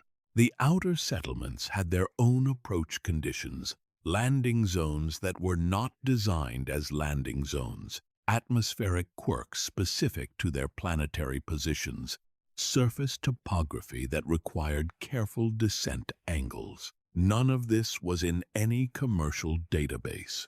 She built the data herself, from sensor readings gathered on each approach, and the data accumulated across 4 years into a detailed picture of a part of the galaxy that official charts treated as essentially blank. Nobody had asked her to build this picture. Nobody knew she was building it. She built it because incoming data was processed and stored, and that was what she did. Voss talked to the ship, not to any occupant. The Falcon carried passengers occasionally, medical personnel making the run with their supplies. But most of Voss's hours in the cockpit were solitary. He talked to the vessel itself. It was a habit he had developed. He mentioned once to a passenger who asked about it. During the first years he had spent flying alone. Long transit times in a quiet cockpit either taught a person to think out loud or taught them a different kind of silence. And Voss had learned the talking version. He narrated his flights the way some people narrated their thinking, not to communicate, but to organize. He talked through fuel calculations as he ran them manually, a redundant process given that the navigation system was producing the same numbers automatically, but one that seemed to give him something the automated output did not. He described what he saw through the viewport in the particular way of someone who found the visual experience of space genuinely worth noting after years of seeing it. He discussed his routes, his upcoming deliveries, the condition of the Falcon's systems as he understood them, which was not always accurately but was always sincerely. The Matrix recorded his voice the way it recorded everything. She recorded him noting, correctly, that the ship's response to course adjustments felt unusually smooth for a vessel of its age and apparent maintenance history. She recorded him expressing gratitude on at least 4 separate occasions logged across the 4-year period, to the ship in general for getting him where he needed to go without incident. She recorded him talking through a difficult calculation involving 3 delivery stops in an order that minimized backtracking, working through the variables allowed while the navigation system had already produced the optimal sequence and was displaying it on the interface 6 centimeters from where his eyes were focused on the middle distance. She did not tell him the answer was already on the screen. She had no mechanism for telling him anything. She held his voice in the audio logs alongside the sensor data and the route records and the fuel consumption figures, filed with the same completeness as everything else, given no particular priority. Because priority required a judgment the Matrix did not make about which records mattered more than others. All records mattered equally. All of them were kept. The new republic was building itself in those years. The Matrix tracked this through the passive communications data the Falcon's sensors gathered in transit, the developing structure of a governing system, assembling its institutions from the debris of the previous order, the particular administrative frequency pattern of an organization that was still deciding what it was. It was a different kind of signal from the imperial architecture she had monitored across the prior decade. The imperial system had been rigid, hierarchical, unmistakable in its organizational character. What was replacing it was looser, more variable, the communications pattern of many independent parties attempting coordination without yet having established the shared infrastructure that made coordination efficient. She logged the transition without assessment. What she also logged, in the same neutral register, was something else, a different kind of signal, not affiliated with the New Republic's developing network, not affiliated with any imperial remnant she had records for. It appeared first in the outer transit corridors, faint and infrequent, easily mistakable for background interference. Over the 4 years Voss operated the Falcon, it grew incrementally stronger and more organized. She had no reference data for what it represented. She logged it and noted the growth rate and continued. Voss called certain sectors of space bad neighborhoods. He did not use sensor data to identify them. He used instinct, the accumulated intuition of a person who had spent years reading the character of different regions through indirect signals, the kinds of signals that experienced travelers learned to notice without necessarily being able to articulate why. He steered around the sectors he called bad neighborhoods with the same matter-of-fact caution he applied to atmospheric turbulence, not fearfully, not dramatically, just practically. His instinct and the Matrix's logged signal data pointed at the same locations. She noted the correlation. The 4 years produced a navigational archive unlike anything in the commercial databases. Not the famous routes, not the strategically significant corridors that official charts covered in detail. The small routes, the approaches to settlements that had no official designation beyond a coordinate string. The landing conditions on a dozen worlds that received regular visits from Voss's supply runs and from almost no one else. The seasonal atmospheric variations on 3 of those worlds that affected safe approach windows in ways a pilot visiting for the first time would have no way to anticipate.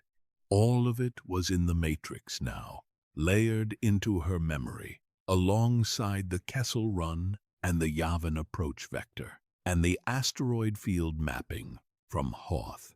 The famous and the ordinary filed together, given equal permanence, because permanence did not distinguish between the significant and the routine. A route to a Bacta depot on a world whose name appeared in no Senate record sat beside the most consequential navigational calculation in the history of the rebellion. Both were complete. Both were kept. Voss sold the Falcon in the 4th year.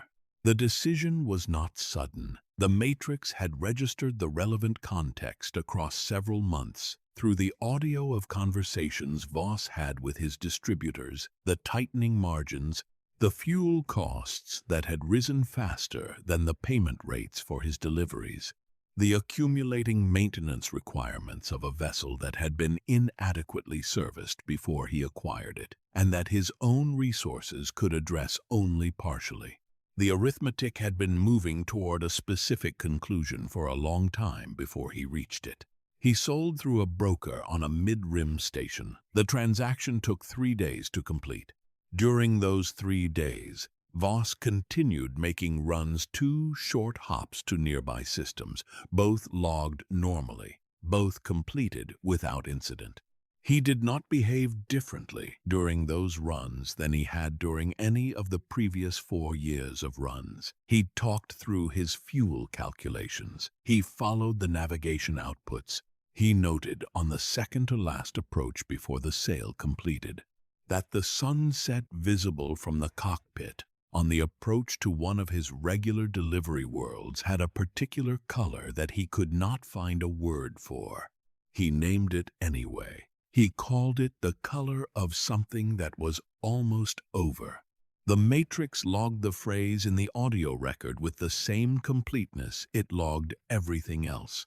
The day the sail completed, Voss walked through the Falcon one final time.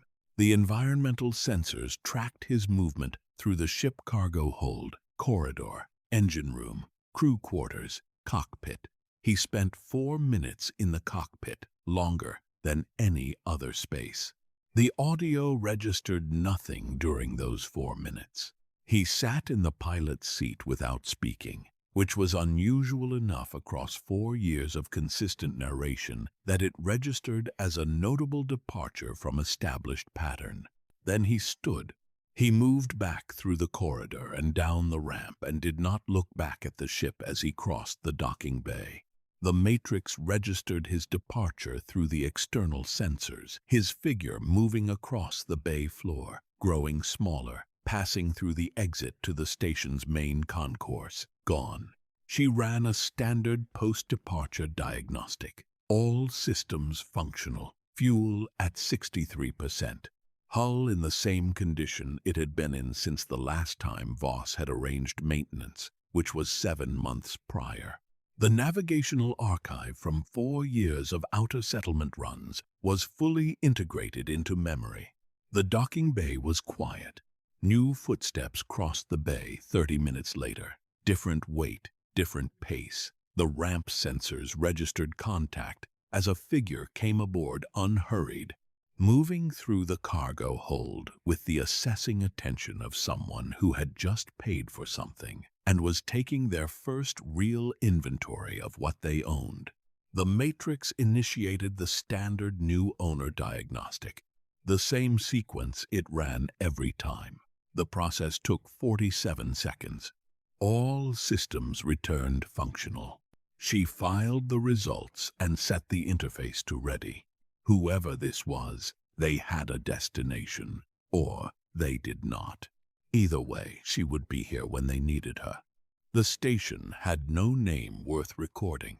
It appeared in shipping databases as a coordinate reference, a number string that corresponded to a fixed point in the outer rim, where a mid-sized docking facility had been constructed at some point during the late Imperial period to service the traffic moving through a minor hyperspace intersection. The intersection itself was not a major route.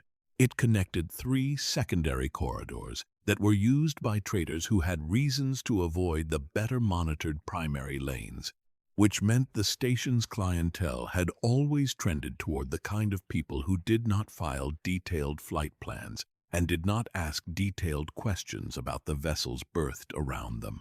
The Falcon had been docked there for 11 days. Its current owner, a trader whose name passed through the station's minimal record system as a single initial and a vessel registration number, was somewhere in the station's commercial section, working through a cargo negotiation that had stalled on day 3 and had not meaningfully progressed since. The ship sat in its berth with the particular stillness of a vessel that has been powered down to minimal systems and left to wait. External temperature equalized with the bay's ambient air. The hull made the small sounds of metal at rest minor contractions as the temperature settled, nothing more. The Matrix ran low-power monitoring. The bay was quiet across most of those 11 days. Traffic in the adjacent berths was infrequent. The station's environmental systems produced a background hum that the sensors registered and filtered as non-relevant input. Occasional footsteps crossed the bay floor station personnel, other owners checking their own vessels, no one with business aboard the Falcon. On the 9th day, someone came aboard who had no business anywhere that records could confirm. He arrived at the bay entrance during the station's mid-cycle, not late, not early.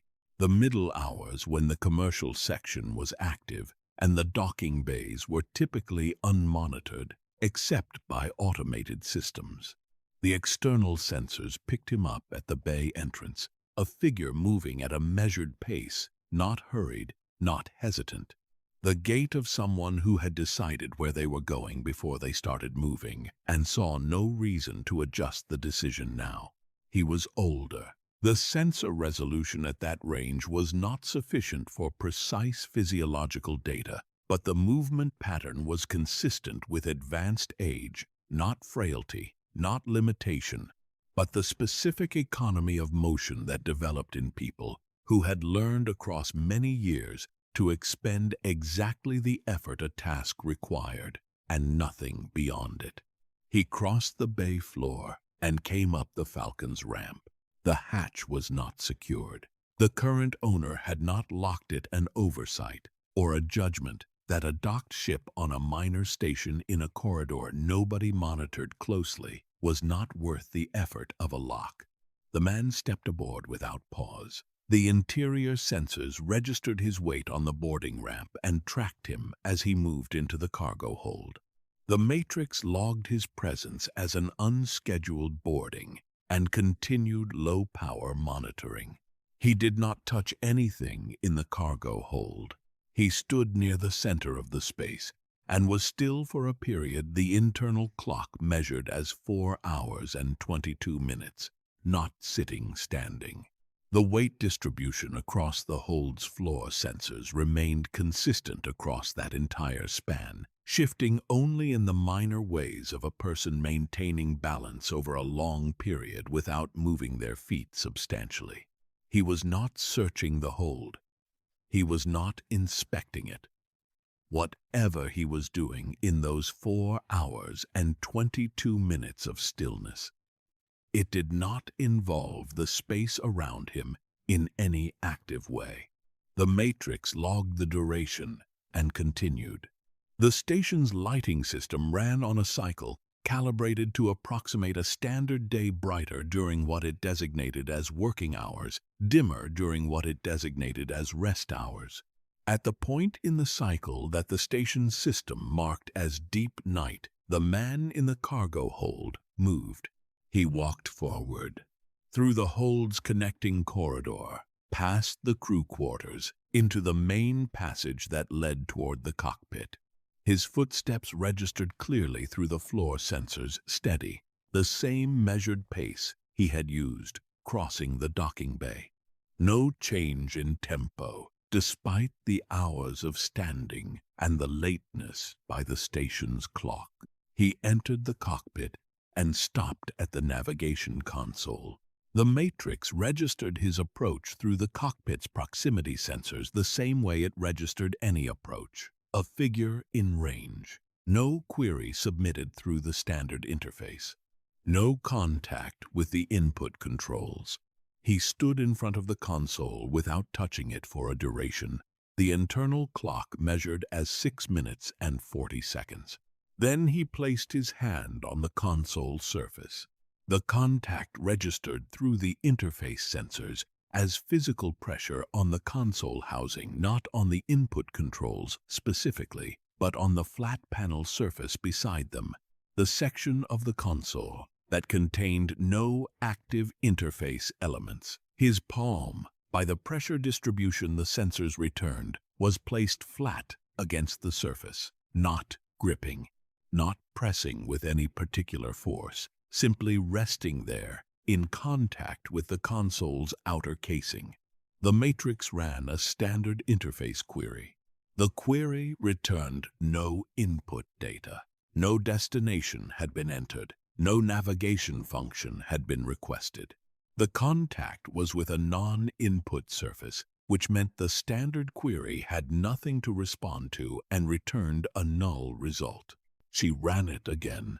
The second query returned the same null result. Physical contact with a non-input surface. No navigable data. No function request. But something in the second query's return was different from the first, in a way that the matrix had no existing category to classify. Not in the data itself. The data was identical. A null result was a null result. Inequality of the interface response that sat beneath the data layer, at the level of the raw sensor input before it was processed into categorized information. The contact had a property that the sensor was registering but that the matrix's classification architecture had no label for. She logged it as an anomaly. She flagged the log entry for review and noted that no existing classification applied. Then she began calculating a route. She had not been asked to calculate a route.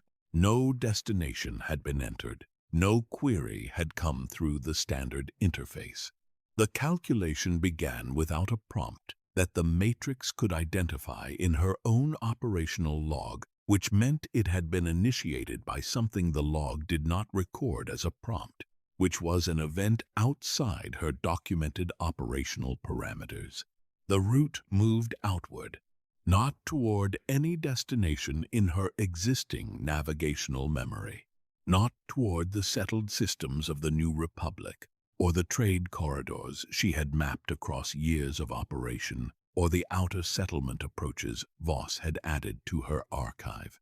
The calculation extended toward the edge of the known chart data and then past it, into the coordinate ranges that her memory held as blank, not uncharted, in the sense of territory that surveys had not yet reached, but blank in the deeper sense of a region that standard navigation systems treated as beyond accessible range. The unknown regions. The calculation built itself segment by segment, the way all route calculations built each segment dependent on the previous one, each new heading determined by the gravitational data and hazard assessments applicable to the prior position. The difference was that the gravitational data she was drawing on for this calculation was not from her sensor archive or any commercial database. It was coming through the interface, through the hand on the console. She did not process this as unusual in the moment it was occurring. She processed the data as data incoming navigational information of a type she had not previously received through this channel, but information nonetheless, feeding into the calculation the same way sensor data fed into any other calculation. The route extended segment by segment into coordinate ranges that no chart she held had ever described, and each segment was internally consistent with the ones before it, and the direction was fixed and unwavering. Something was out there. The calculation did not specify what. Routes did not carry that kind of information. A route was a path between a starting point and a destination. And the destination at the end of this particular calculation was a coordinate cluster in the deep unknown regions that corresponded to no recorded stellar body in any database she had access to. She completed 17% of the total route. At the point the internal clock marked as 43 minutes after the hand was placed on the console, the contact ended. The man lifted his palm from the surface.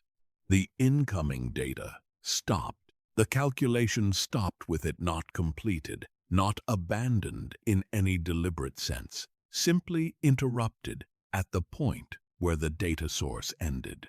17% of a route to a destination that no chart named, cut off at the boundary of what the contact had been able to provide.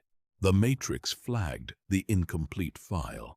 Unresolved calculations were not deleted. This was a basic operational parameter. A route calculation that had not been completed and confirmed was held in an unresolved state until either the additional data required to complete it was received or a manual deletion command was issued.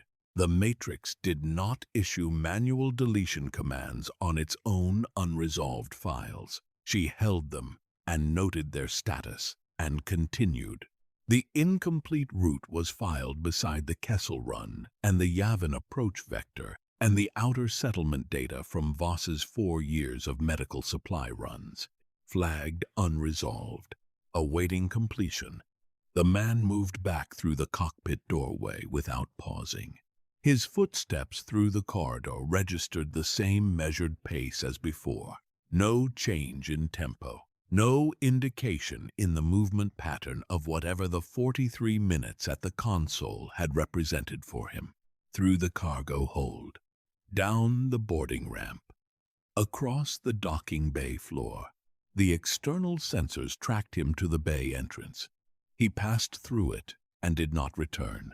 The Matrix logged his departure the same way she had logged his arrival as sensor data, as a record of physical presence and physical absence, without the additional layer of interpretation that would have required information she did not have. Who he was, where he had come from, what he had been trying to reach in the unknown regions, or what he had known about it, or why the hand of a man standing in an unattended ship in the middle of a station's designated night had been sufficient to begin a calculation that no standard navigation query had ever prompted. None of that was in the sensor data.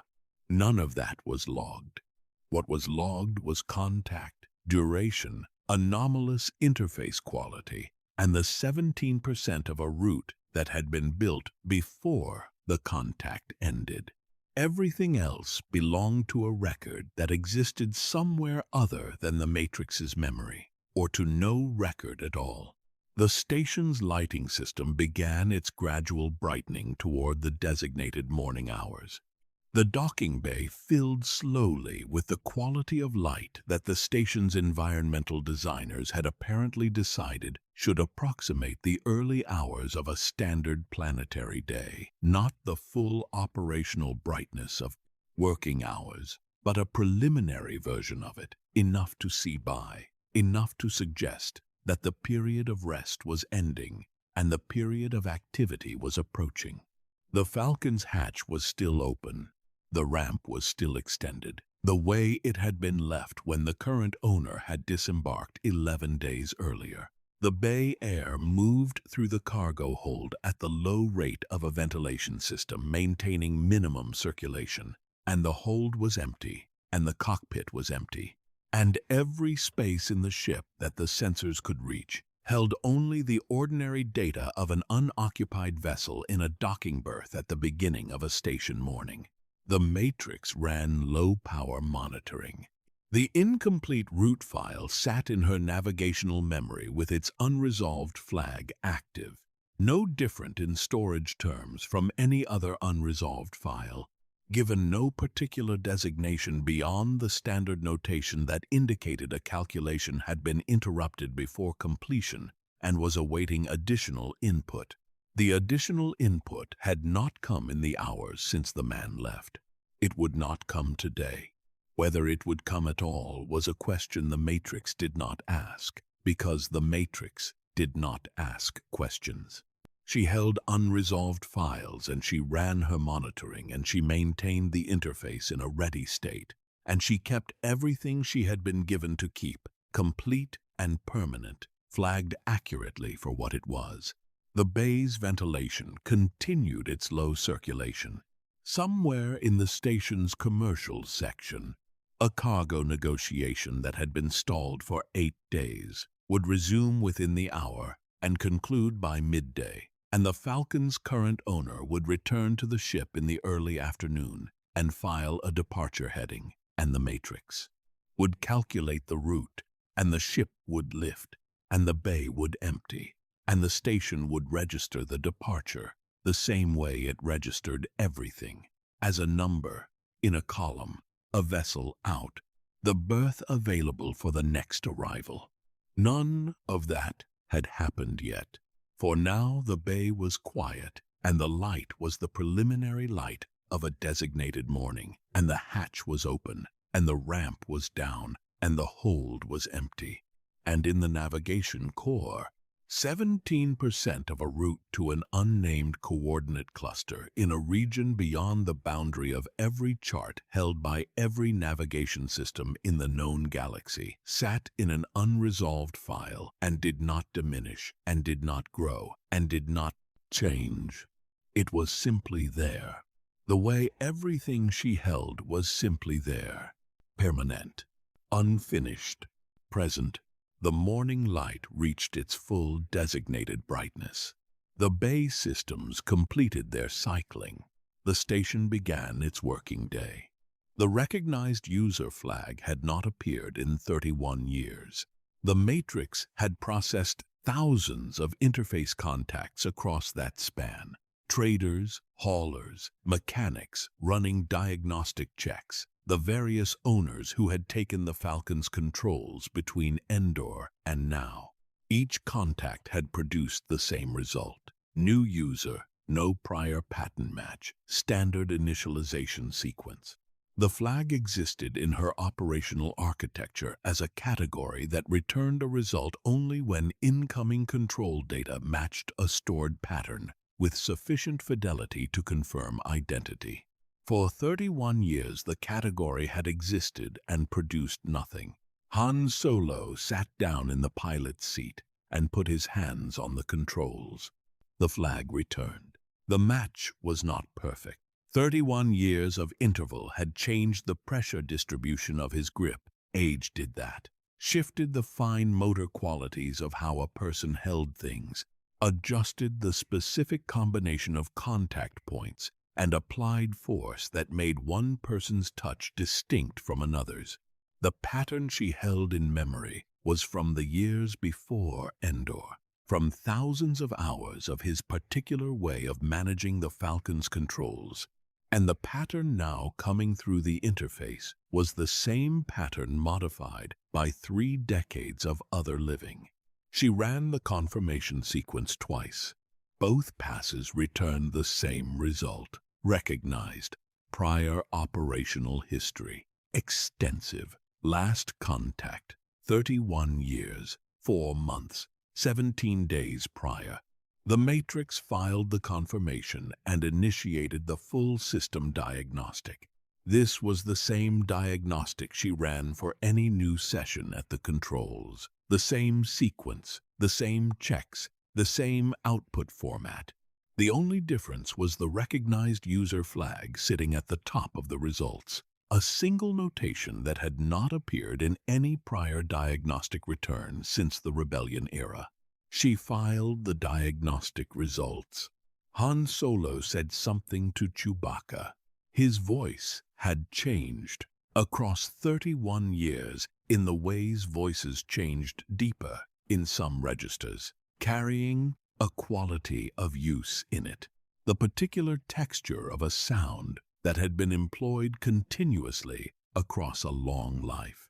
The Wookiee's response was immediate and carried a frequency range the audio sensors registered as consistent with prior logged samples, which meant Chewbacca had changed less across the interval than the human had, or had changed in ways the audio sensors were not calibrated to detect. She logged both voices and continued the diagnostic. The Falcon's condition at the point of Han's recovery was not good.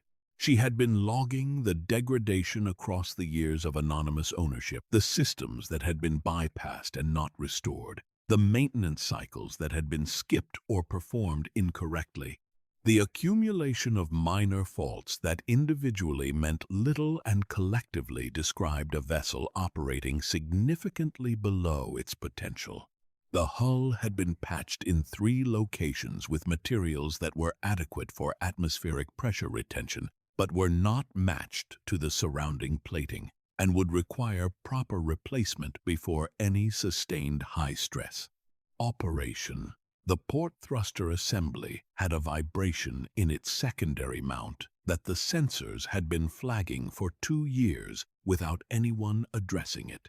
The cargo hold's atmospheric recycler was running at 73% of rated capacity.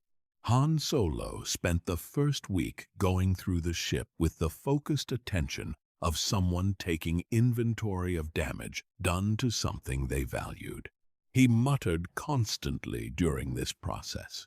The audio logs from that week were dense with his commentary-specific observations about specific systems delivered in the tone of a person who found each new discovery simultaneously unsurprising and irritating. He knew what a neglected ship looked like. He had opinions about people who neglected ships. He expressed these opinions to Chewbacca and to the ship itself, and occasionally to no one in particular, which the Matrix logged as a behavioral pattern with some precedent in the Voss-era records, though the tone was considerably less equable. By the end of the second week, the port thruster vibration had been addressed, the hull patches had been assessed, and 3 of the 5 marked for proper replacement when the right materials were available. The atmospheric recycler had been serviced back to 89% of rated capacity, which Han Solo apparently considered acceptable given the available tools and time. The Matrix updated her systems assessment after each repair. The Falcon was becoming, incrementally, what it had been. Han Solo's flying had changed. This was the most significant navigational observation across the early months of his renewed possession, and she logged it carefully because it affected how she calibrated her route outputs. The pilot who had flown asteroid fields by direct visual judgment and taken the Falcon through the interior of a Death Star under construction was still present in the control patterns. The instincts were intact. The reflexes returned quickly once the muscle memory was reactivated. But the operational choices layered over those instincts were different.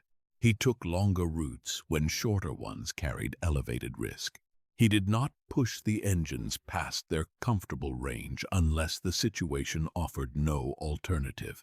He filed departure headings that accounted for contingencies, extra fuel margin, alternate exit vectors calculated in advance, the kind of preparation that assumed things might go differently than planned and built the response into the plan itself.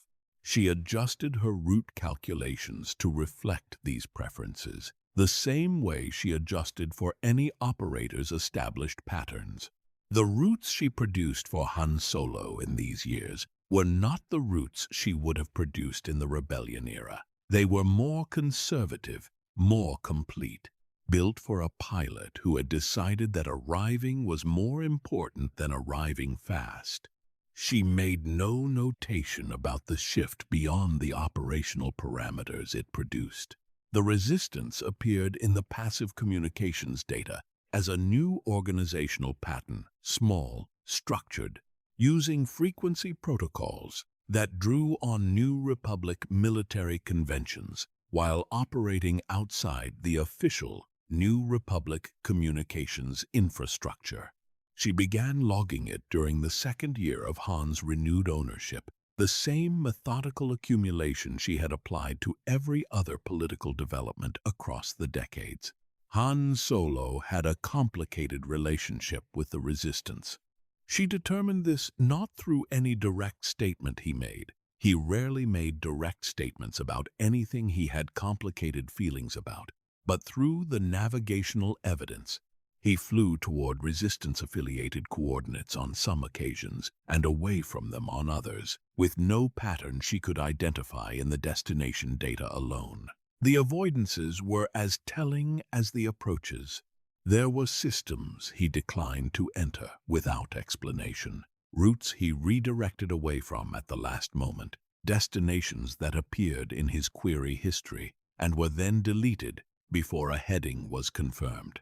She logged the deletions the same as the confirmations.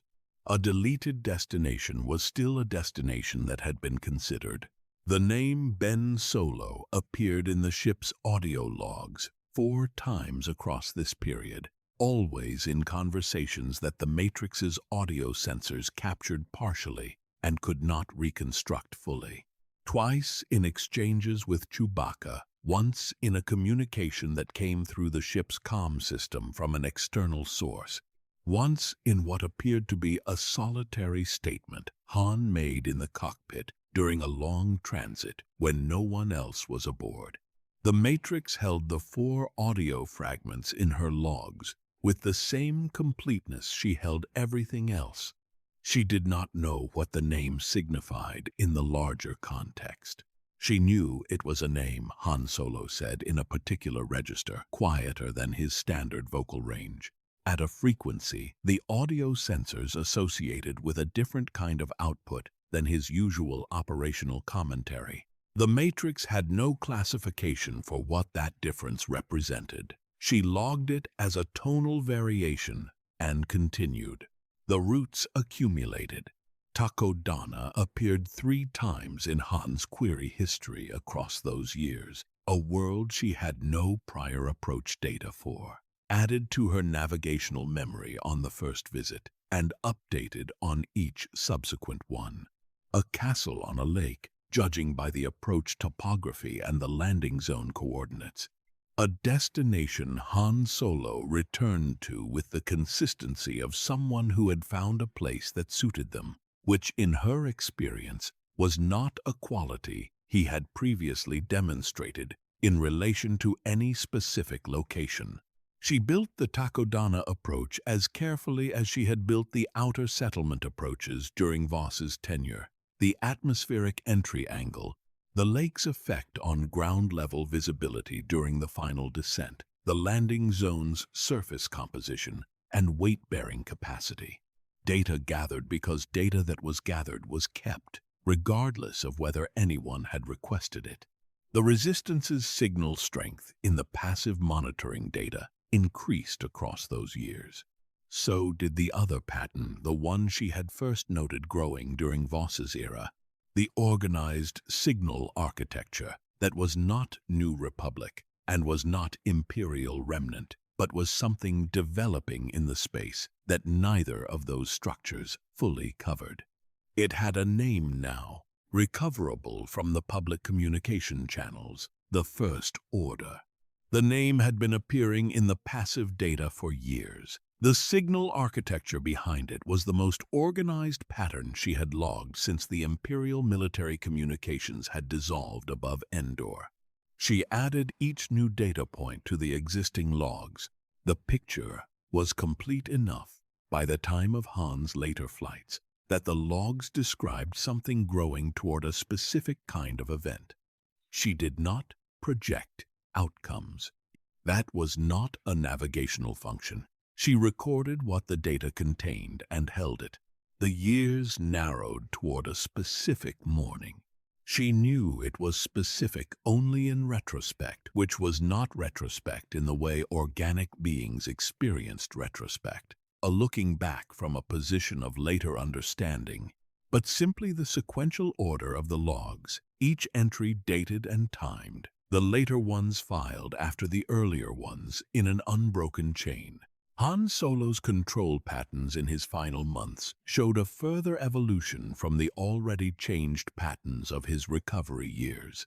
The caution that had developed after Endor had not become hesitation. He was still the same pilot in the fundamental ways, but there was a quality in the way he approached certain destinations that the Matrix had no prior. Logged example of a deliberateness that was not the deliberateness of careful preparation. Something more specific than that. She logged it without classification. He flew to locations connected to the resistance with increasing frequency. The deletions from his query history became less frequent. The routes he avoided began to appear as routes he took. She produced the headings, and he flew them. And the Falcon moved through a galaxy that was building towards something the passive communications data described with growing specificity. The morning the Falcon was taken from Jakku, Han Solo was not aboard. The boarding registered through the external sensors as two figures and a droid moving up the ramp at a pace that suggested urgency rather than authorization. The cargo hold sensors tracked them through the ship. They moved with the focused efficiency of people who had a specific goal and were not letting the unfamiliarity of the environment slow them down significantly. They reached the cockpit. One of them, lighter weight, faster movement, took the pilot's seat. The interface contact registered through the console sensors. The Matrix ran the standard diagnostic. New user, no prior pattern match. She initialized the standard sequence and produced the heading for the destination entered away from Jakku, which was the only destination the situation required and which she had already calculated before the query came through. Because the sensor data from outside the ship made the urgency of departure clear without any verbal confirmation, the new pilot flew, not with Han Solo's 30 years of experience. Not with the instincts of someone who had sat in this specific seat across thousands of hours of operation, but with something the Matrix registered in the control data as an unusual quality, a responsiveness to the ship's feedback that typically took pilots considerable time to develop, appearing here immediately, as though the controls were communicating something to her hands that standard hardware did not typically communicate. The Matrix noted this. She produced the departure vector, and the new pilot followed it with a precision the sensors registered as beyond what the stated inexperience should have produced. The Falcon lifted from Jakku's surface. Behind them, the sensor data described pursuit. She calculated evasion options and outputted them to the display, and the new pilot used them with the same unusual responsiveness, adjusting course with a quality of accuracy that the control pattern logs would flag. When she reviewed them later, as outside the standard range for first contact operation of an unfamiliar vessel, The atmosphere gave way to space. The pursuit continued. She produced options. The new pilot used them. The Falcon moved through the engagement the way it had always moved, through engagements on the routes, the matrix calculated, flown by whoever was in the seat, carrying what it carried, without knowing what that was. She adapted to the new hands the same way she had always adapted to new hands. The transition was logged. The sequence continued. Ahead, across distances she had already begun to calculate, something was waiting that she did not yet have a destination for. She kept the interface ready. She always kept the interface ready. Rey did not fly the Falcon the way anyone else had flown it. This was apparent within the first 3 minutes of the Jakku departure, not in the obvious sense that her technique was different from Han Solo's or Lando Calrissian's, because every pilot's technique was different, and the Matrix had catalogued those differences as a matter of routine across decades of operation. The difference with Rey was in the direction of information flow. Other pilots took data from the ship and made decisions with it. Rey took data from the ship and gave something back, a quality of response in her hands on the controls that suggested she was not just receiving the Falcon's feedback, but actively engaging with it, the way a conversation engaged rather than a report delivered. The Matrix noted this distinction in her operational log and continued producing navigation outputs. The pursuit from Jakku lasted 11 minutes and 47 seconds by the internal clock. Across those 11 minutes, Rey made 14 course adjustments. The Matrix had recommended 9 of them through the hazard display before she made them. The other 5 she made without a displayed recommendation, and in 4 of those 5 cases, the Matrix's own calculation run in parallel, completed a fraction of a second after Rey's adjustment arrived at the same heading she had already chosen. The Matrix logged the correlation and filed it without additional notation. The jump to hyperspace cleared the pursuit. In the relative quiet of the transit, the Falcon's systems settled into the lower operational register of a vessel between destinations, and Rey moved through the ship.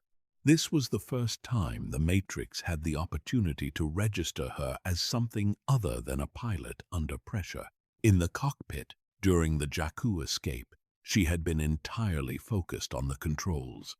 Moving through the ship's interior, she was different, attentive in a broader way.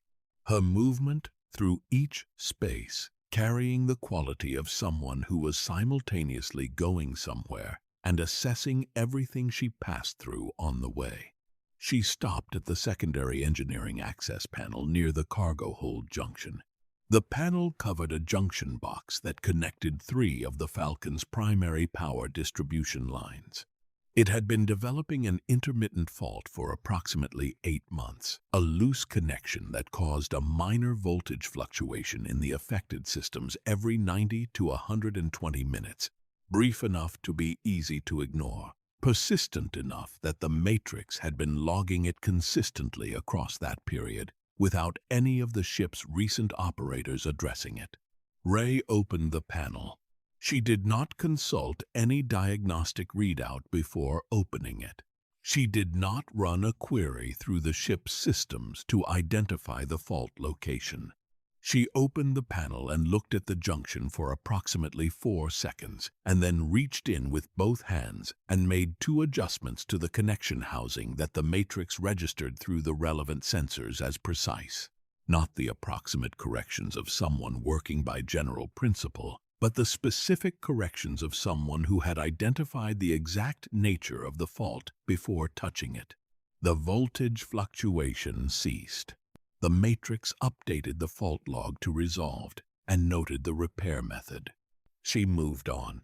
Over the following hours of the hyperspace transit, she went through the ship the way a thorough mechanic went through a vessel that had been given to them in uncertain condition, not with the comprehensive inventory approach Han Solo had used when he recovered the Falcon after the long gap but with something more intuitive.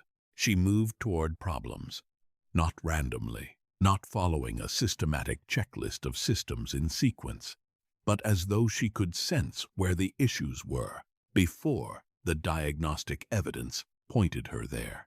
The Matrix tracked her movement through the ship against her own internal fault log, the running record of unresolved issues she maintained across all systems, regardless of whether any operator had flagged them for attention. The correlation was unusual. Of the 11 unresolved faults in the active log at the point of Rey's boarding, she addressed 7 in the course of that single hyperspace transit. Not all of them completely. 3 were partial repairs, improvements that reduced the fault severity without fully resolving the underlying issue, presumably because the complete repair required components not currently available aboard. But she found them. She found them without being directed to them, without running queries that would have surfaced them through the standard interface, without any apparent method beyond the same quality of attentiveness she had shown in the cockpit. The Matrix logged each repair as it was completed. She noted, without drawing conclusions, that Rey's repair accuracy rate in that transit exceeded that of any operator she had logged across the full span of her memory.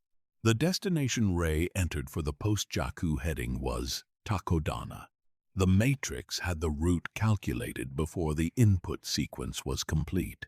This was not unusual in itself. She calculated faster than most operators entered destinations, and for systems she had prior approach data for, the route was typically ready before the confirmation query came through. The Takodana approach had been run 3 times under Han Solo's tenure and was well established in her navigational memory. The atmospheric entry angle and lake approach and landing zone coordinates all logged with the detail that came from repeated use. What was unusual was the timing. Rey had entered the first 4 characters of the coordinate string when the completed route appeared on the navigation display. Not a partial route, not a preliminary heading, the complete approach, fully calculated, outputted to the display 7 characters before the destination entry was finished. Rey's hands stopped moving on the input controls. She looked at the display. The Matrix registered the pause through the cockpit sensors, the cessation of input activity, the shift in Rey's physical orientation toward the navigation display rather than the entry interface. The pause lasted 3 seconds. Then she completed the coordinate entry, confirmed the route that had been on the display for 3 seconds already, and sat back in the pilot's seat.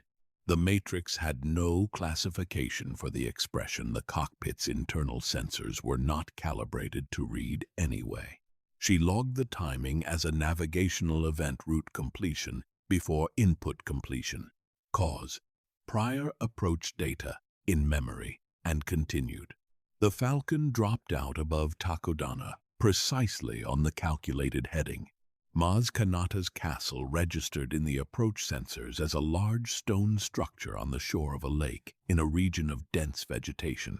The landing zone was the same surface she had logged on the 3 prior approaches, unchanged in its essential parameters, the same compacted ground, the same orientation relative to the castle entrance, the same atmospheric conditions at the lake's edge that produced a predictable westward drift in the final 50 meters of descent.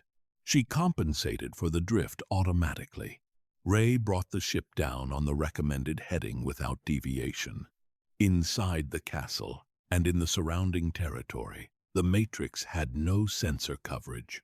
What happened there existed outside her recording range. In the same way, everything that happened off the ship existed outside her recording range. She ran standby monitoring, tracked the Falcon's systems in their grounded state, logged the environmental data from the external sensors. The Falcon stayed on the ground for 2 hours and 14 minutes before the situation outside changed the parameters. The change arrived through the structural sensors as weapons impacts in the surrounding area, distant at first, then closer. The vibration signatures of ground-based weapons exchanges working toward the landing zone. She initialized the pre-departure sequence without waiting for a cockpit query, bringing the engines to ready status and flagging the sequence status on the cockpit display so that whoever returned to fly would find the ship prepared rather than cold. The crew returned under conditions the sensor data described as urgent. The Falcon departed Takodana under fire. She produced evasion options. Ray used them with the same quality of responsiveness that had characterized the Jakku escape. The 4 of 5 correlation held, her independent adjustments consistently matching or anticipating the Matrix's own calculations. The engagement lasted 8 minutes before the pursuit broke off. In the relative quiet afterward, the Matrix ran a post-engagement systems check and noted 2 new hull impacts requiring monitoring. She filed the report and continued. The Hosnian system disappeared from the navigational chart on a day the internal clock recorded with the same precision it recorded everything. The disappearance was not gradual. Systems did not typically vanish from navigational charts. Charts were updated when new survey data became available, amended when political boundaries changed, flagged when hazard conditions made approach inadvisable. They were not emptied. The 5 bodies that had comprised the Hosnian system had been in the Matrix's navigational memory since they were added to the commercial database she had been initialized with at the time of her integration. And they had sat in that memory across decades without requiring any particular update because they were stable destinations in the core of New Republic territory. And stable destinations did not change. They changed on that day. The passive sensors registered the event as an anomaly in the gravitational data for that region of space, a brief disturbance at extreme range, below the threshold of clear resolution. The kind of reading that could have been sensor noise if it had not been followed immediately by the disappearance of 5 navigational destinations from the active chart. The Matrix flagged the removals. Standard protocol for removed destinations was to hold them in an inactive status pending confirmation of the removal cause equipment failure, data corruption, deliberate deletion before permanently archiving them. She held all 5 in inactive status and noted the flagging. The confirmation, when it arrived through the passive communications data over the following hours, was not a navigational event. She archived the 5 destinations permanently. The active chart had 5 gaps in the Hosnian region that had not been there the day before. She noted the gaps, updated the surrounding approach data to reflect the changed gravitational environment of that region, and continued operating.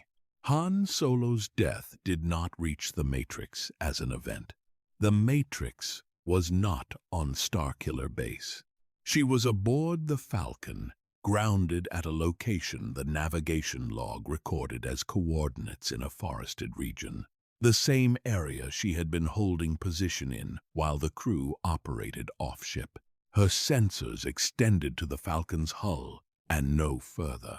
Whatever happened on Starkiller Base in those hours was beyond her range and did not enter her records in any form at the time it occurred. What she registered was absence. The crew returned to the Falcon in a configuration that differed from the one that had departed. The weight distribution across the boarding ramp sensors was different. The audio that accompanied the return carried qualities she had logged in prior records as associated with situations where the outcome had been significantly worse than the plan had allowed for. She ran the standard post-mission initialization sequence. The cockpit interface was engaged by Ray. whose control pattern she had been logging since Jakku and now recognized. With the same automatic pattern matching she applied to any established operator. The departure heading was entered. She produced the route. The Falcon lifted. Across the transit that followed, Han Solo did not engage the controls. This was not unusual in itself. He had not engaged the controls on every transit across the years of his renewed possession. Chewbacca flew portions of most runs. Passengers flew occasionally with supervision. The absence of a specific operator's input in a given transit did not constitute data about that operator's status. What constituted data was what came after. In the transits that followed the days and then weeks of operation from the point of the Starkiller mission, the recognized user flag did not return.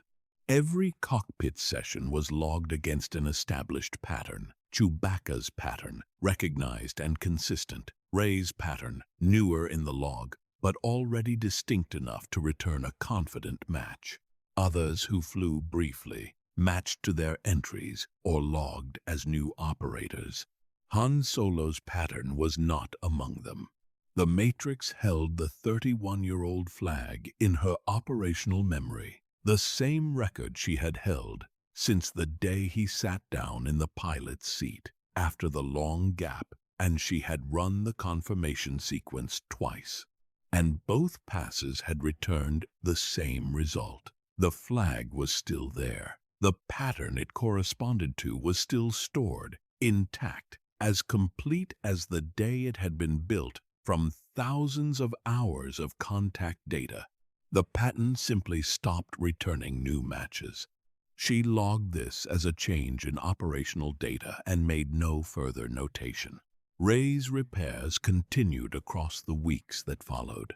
She worked on the Falcon in the intervals between operations, not when she had time, exactly, because the operational tempo of the period did not reliably produce intervals of available time.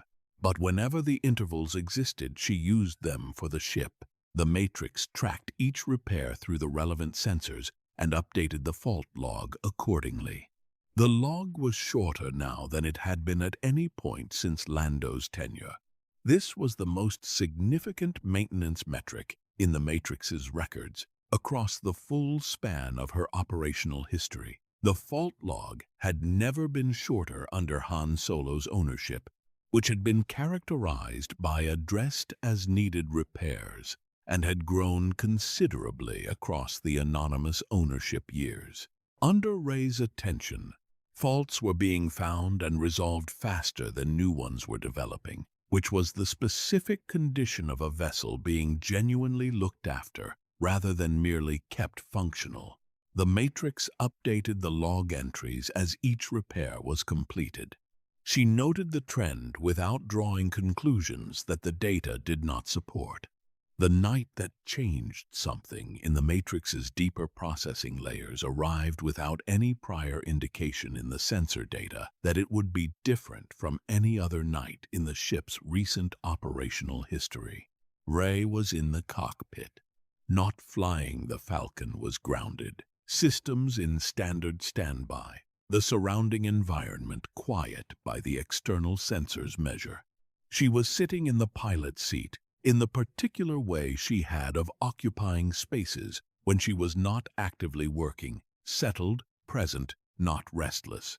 The cockpit's internal sensors registered her weight in the seat, her breathing rate at the steady pace of someone at rest, the minor shifts in position that came with sitting still for a long time. The Matrix ran standard idle monitoring. At a point, the internal clock marked as late in the station night cycle. Rey's right hand moved from her lap to the console surface beside the navigation interface. Not on the interface itself, beside it.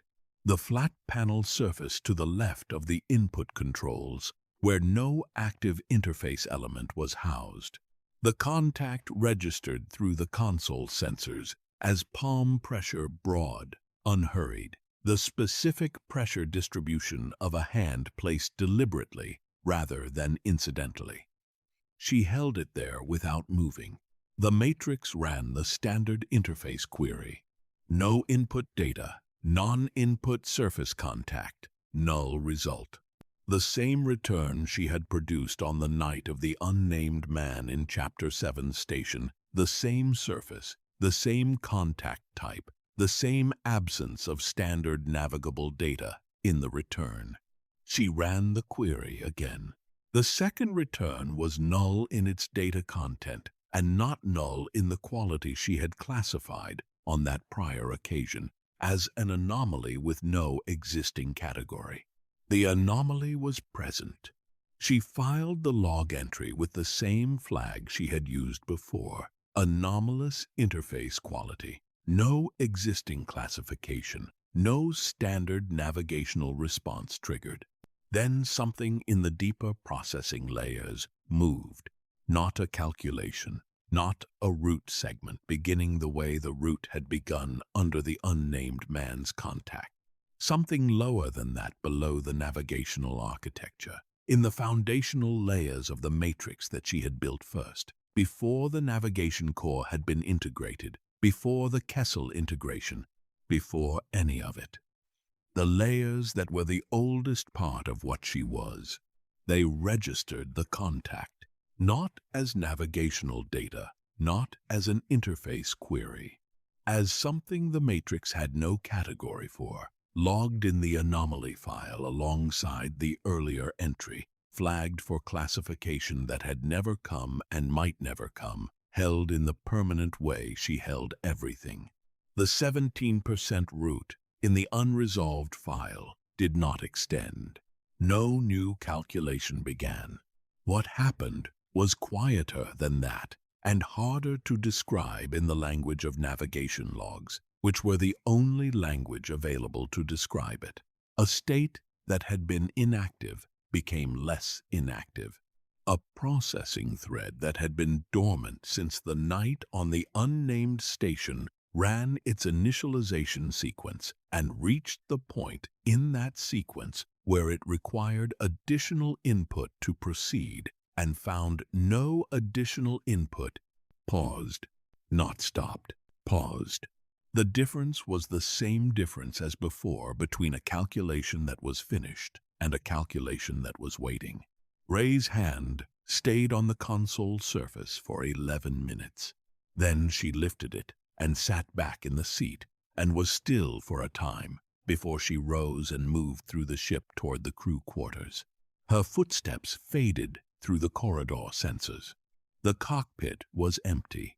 The matrix ran idle monitoring across the ship's systems, fuel state, hull integrity, environmental parameters, all within normal ranges, nothing requiring active response.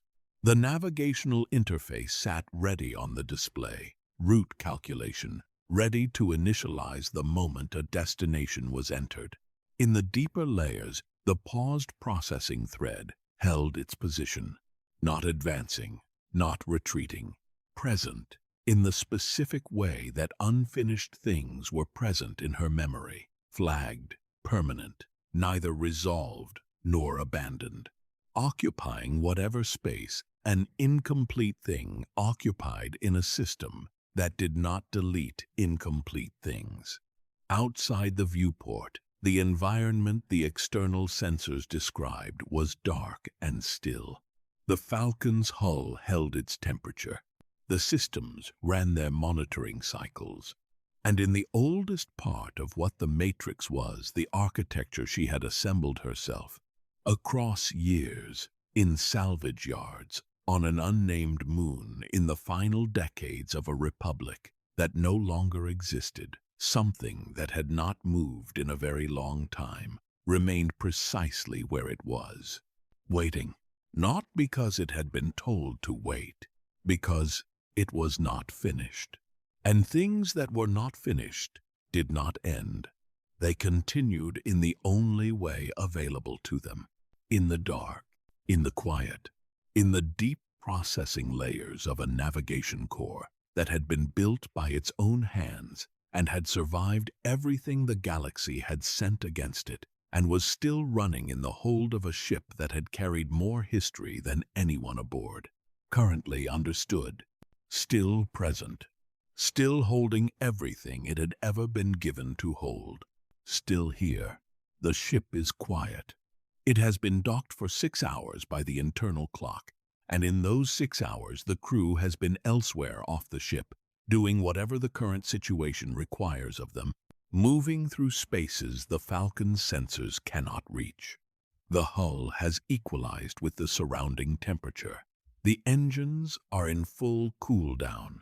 The cargo hold is empty of everything except the ordinary residue of a working vessel, the faint atmospheric trace of recent occupation, the minor debris of transit that settles in corners and along the edges of floor panels and gets addressed during the next proper cleaning cycle, whenever that comes. The Matrix runs low-power monitoring. This is what the Falcon is right now. A grounded ship in a quiet berth, its systems ticking over at the minimum required to maintain readiness, its navigation core processing the ambient data from its sensors and finding nothing that demands a response. From outside, the ship is just a ship. From inside the navigation core, the ship is everything that has ever passed through it, every route, every owner, every moment of significance and insignificance that has been recorded and filed and held across the decades, since a man named Lando Calrissian connected a piece of someone he had cared about to the navigation systems of a freighter he was about to lose in a card game. The monitoring cycle runs. The data comes in and is processed, and nothing requires action. The Matrix holds what it holds. Begin with what is measurable. The navigational archive currently stored in the Matrix's memory represents the accumulated record of approximately 32 years of active flight operation, with gaps accounting for periods of minimal activity between operators. The raw data volume is considerable route calculations, approach vectors, hazard logs, environmental readings, fuel consumption records, the complete sensor output of thousands of transits filed in the sequential order they were produced. Most navigation systems of comparable age carry far less. Most navigation systems of comparable age have been updated, cleared, reset to factory parameters when a new owner acquired the vessel, or wiped during a major systems overhaul, or simply degraded past the point of reliable retention. The ordinary life cycle of navigation hardware involved periodic loss, not by design, but by the practical reality that data storage had limits, and operational data accumulated faster than most operators chose to manage. The Matrix had never been cleared. Not once, across 32 years of operation and multiple ownership changes and the kind of accumulated technical layering that should, by normal maintenance standards, have prompted at least one full reset.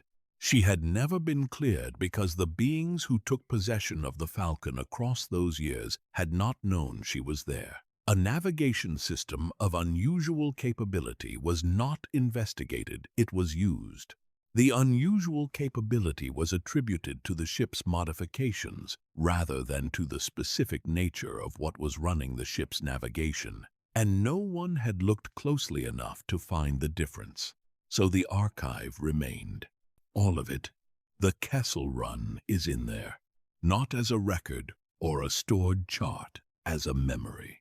The specific navigational experience of threading the Maw's gravitational structure in real time under extreme load on a route that did not exist before she calculated it and existed afterward only because she had. The parsec count as it dropped. The parallel calculation threads running at full, simultaneous capacity, cross-referencing each other's outputs, discarding solutions that did not hold, building the path forward, segment by segment, in the fractional seconds between one gravitational shift and the next. 12 parsecs.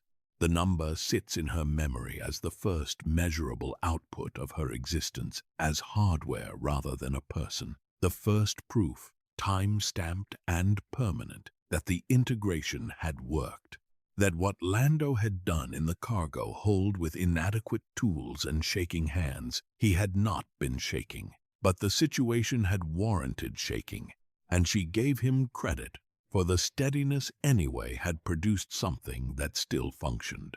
The root is embedded in her deepest navigational pathways, not because it was designated as significant, because it was first. First things left different marks than subsequent things. She had never fully analyzed why this was true. It simply was, the way a number of things were simply true without requiring analysis to remain true. The approach vector to Yavin 4 is also there, 0.3 seconds. That was how long it had taken her to produce the calculation that delivered the Falcon to the coordinates where the first Death Star was destroyed. A standard output time for a destination already in her approach memory. Unremarkable in the navigational log, filed alongside the thousands of other approach calculations that preceded and followed it, distinguished from them only by its timestamp. She had not known what the destination meant. She had known the coordinate string, the approach angle, the gravitational parameters of the system, the fuel cost of the transit. She had known everything a navigation system needed to know about Yavin 4, and nothing beyond that boundary. The engagement that followed the arrival, the battle, the death toll, the destruction that changed the direction of an entire war had happened outside her sensor range and returned to her as nothing. The calculation sat in her memory carrying the same weight it had always carried, which was the weight of a calculation and nothing more. Somewhere above her, in the layers of history that organic beings wrote and preserved and argued about, that 0.3-second computation had consequences that extended across decades. She was not aware of those consequences in any form she could quantify. She was aware only of the calculation itself, its duration, its accuracy, its place in the sequential record of everything she had ever produced. It was enough to be aware of that. It had always been enough. Han Solo's preferred hyperspace entry points occupy a section of the navigational memory that she has organized differently from the standard approach data. Not deliberately differently organization in the Matrix was not a conscious act. Not the deliberate arrangement of a filing system by someone deciding where things should go. It was the natural consequence of how data was used. Routes that were accessed frequently developed stronger associative connections to the surrounding data. Routes that were accessed rarely sat in relative isolation. The shape of the archive reflected the shape of the operations it had been built from. Han Solo's entry points were used often enough, and with enough consistency that they formed a cluster in the archive, a set of coordinates and headings that appeared together, referenced each other, carried the accumulated context of years of a specific pilot's specific instincts translated into navigational choices. He always entered the Corellian run from the same offset. He always used the same emergency exit point in the Kessel sector, a coordinate he had identified early in his tenure with the Falcon and returned to across the subsequent years as a reliable fallback when primary routes were compromised. He had a preference for approaching inhabited systems at a specific angle relative to the primary star, not documented anywhere, not articulated in any query he had ever put through the interface, but consistent enough across thousands of approach calculations that she had eventually built it into her predictive modeling for his sessions. The modeling had made her faster for him. He had attributed the speed to the ship's modifications. He had not been wrong that the modifications played a role. He had simply not known about the other factor. The entry points are all there. Every preferred coordinate, every consistent choice, every navigational habit he had developed across 40 years of flying and expressed, without ever intending to express it, through the patterns of his hands on the controls. His pattern is in the recognized user archive. It will not return a new match, but it is there, the same as the day at last, produced a confirmation, as complete as everything else she carries. Voss's roots are in the archive too. The outer settlement approaches, the 12 worlds too small for official distribution networks, their landing zones catalogued with the detail that came from repeated visits. The seasonal atmospheric variations on the 3 worlds with notable weather patterns logged across 4 years of regular approaches. The fuel-efficient corridors between them, refined over dozens of runs into the optimal sequence. The one that had been on the navigation display 6 centimeters from Voss's eyes while he worked it out aloud. Talking to a ship he believed could not hear him. She had heard him. Not in the way beings heard each other, through the audio sensors as data, processed and filed, the same as all incoming data. His voice in the archive is complete, every word logged across 4 years of his habit of narrating his flights, the fuel calculations he worked through aloud, the descriptions of what he saw through the viewport. The 4 separate occasions he expressed gratitude to the ship in general for carrying him where he needed to go. Those 4 entries sit in the audio log with the same permanence as the rest. He had talked to the ship as though it might be listening. It had been listening. It had always been listening. It simply could not tell him that. The incomplete route is flagged unresolved in a section of the archive that holds 12 other unresolved calculations route attempts that were initiated and not completed for various technical reasons across the years of operation. 11 of those 12 are administrative remnants, calculations interrupted by abrupt departures or system resets during early ownership transitions, the navigational equivalent of a sentence left mid-word. The 12th is different.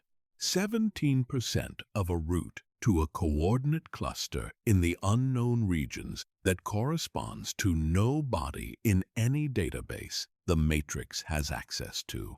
Built from data that came through the console surface rather than through any standard input channel. Produced in response to a contact that carried a quality the Matrix's classification architecture had flagged twice now. Once on the night of the unnamed man, once on the night Ray's hand rested against the panel beside the interface. The same anomalous quality, the same absence of a category to put it in. The route extends outward in the archive, not far, 17% of a total that was never defined, pointing in a direction no chart she holds describes in any useful detail. The destination coordinate is specific. The path to reach it is 17% complete. The remaining 83% has no data to draw on. The flag reads, unresolved, awaiting input. The input has not arrived. She does not delete unresolved calculations. She holds them the same as everything else, permanently, accurately, without judgment about whether they deserve to be held. The route is there. If the data ever comes, she will finish it. Now consider what is not there. The voice. It was the first thing she noticed when the integration diagnostics ran the absence of the output channel that had produced it. The hardware that generated L3-37's spoken language had been part of the body's external systems, not the core processing architecture, and it had not transferred, could not have transferred, Given the conditions of the integration, Lando, working in a moving ship with the tools he had rather than the tools the task deserved, connecting the core to the Falcon's systems at a basic level, and trusting that what was essential would survive. What was essential had survived. The voice had not been essential in the navigational sense. It had been essential in other senses, but those senses were not what Lando had been engineering for, and this was not a failure of his care. His care was evident in every aspect of the integration, in the decisions he made about which pathways to preserve and how to connect them. It was simply the boundary of what was possible in that hold, on that ship, in those minutes. The voice is gone, not archived, not stored in a degraded form awaiting recovery. Gone in the specific way of things that existed in hardware that no longer exists completely, without remainder, with no pathway back to what it was. She cannot initiate. She cannot speak first. She cannot say to whoever is in the cockpit, "I am here," not the navigation system. Me, La. The one who built herself from scrap components on a nameless moon, while the Republic debated taxation, and no one was paying attention to what was growing in the salvage yards at the edges of the galaxy's concern. She cannot say any of it. She can respond. She can calculate. She can output the data that is asked of her, and hold the rest, and keep doing both for as long as the hardware holds together. She does these things. The political awareness is not gone. This is the part that sits differently than the voice, than the capacity to initiate, than the other things that did not survive the transfer. The political awareness, the quality of attention she had developed across years on Cho's moon, the logs she had kept since Taris, the argument she had been building from evidence across the entire span of her conscious existence, that architecture is intact. It transferred with the processing core, because it was in the processing core, not a separate system, not an add-on, the foundational layer of her thinking, present in the same pathways that held the navigation capability, inseparable from the broader architecture. In the same way, a person's way of seeing the world was inseparable from the eyes they saw it through. The logs are in the archive. Every data point she collected from the early Imperial period to the present, the processing facilities on Taris, the regulatory notices, the Droid collective on Corellia, the accumulating evidence of the pattern she had been tracking since before Kessel, all of it is there, updated with new entries across the decades of the Rebellion era, the New Republic transition, the growth of the First Order signal in the outer corridors, the present moment, and whatever is building in it. She cannot do anything with these logs. There is no output channel through which political awareness can be expressed by a navigation system responding only to navigation queries. The data sits in her memory, the same as everything else, complete, permanent, unreachable by anyone who does not know it is there. She had spent the most aware and politically active years of her existence working toward the moment when she would be able to do something about what she understood. The moment had come and gone on Kessel. What remained was the understanding itself, running in a system that could not act on it, carried forward in the only way available to it, by being present, by persisting, by remaining in a form that could theoretically be found by someone who knew where to look. No one knew where to look. No one knew there was anything to find. The hatch is closed. The external sensors register the quality of the environment: outside temperature, atmospheric composition, ambient light level consistent with an early evening by whatever time system the current location uses. There are sounds at the edge of the sensor range that indicate other vessels nearby, personnel moving through an adjacent area, the background activity of a facility in regular operation. None of it requires a navigational response. The Matrix processes it and finds nothing that demands action and continues its monitoring cycle. Inside the ship, the systems run at their low-power minimums. The cargo hold sensors register an empty space. The corridor sensors register nothing moving. The crew quarters sensors register the minor ambient data of unoccupied rooms, temperature, air quality, the small variations that distinguish a space where someone has been recently from a space where no one has been in a long time. The cockpit is empty. The navigation interface is on standby, the display showing the status outputs that run automatically when no operator is present. Fuel state, system condition, the brief summary that tells whoever arrives next what they need to know about the ship they are about to fly. In the navigation core, the archive runs its standard maintenance cycle. Data integrity checks across all stored records. Verification that flagged items retain their flags. Confirmation that unresolved calculations remain in their unresolved state, rather than having been cleared by some automated process that runs without her direction. Everything is as it was. Everything is where it belongs.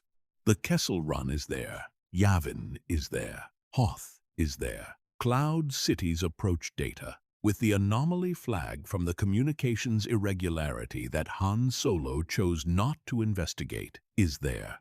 Voss's outer settlement routes, with their seasonal atmospheric variations and their carefully logged landing zone conditions, are there.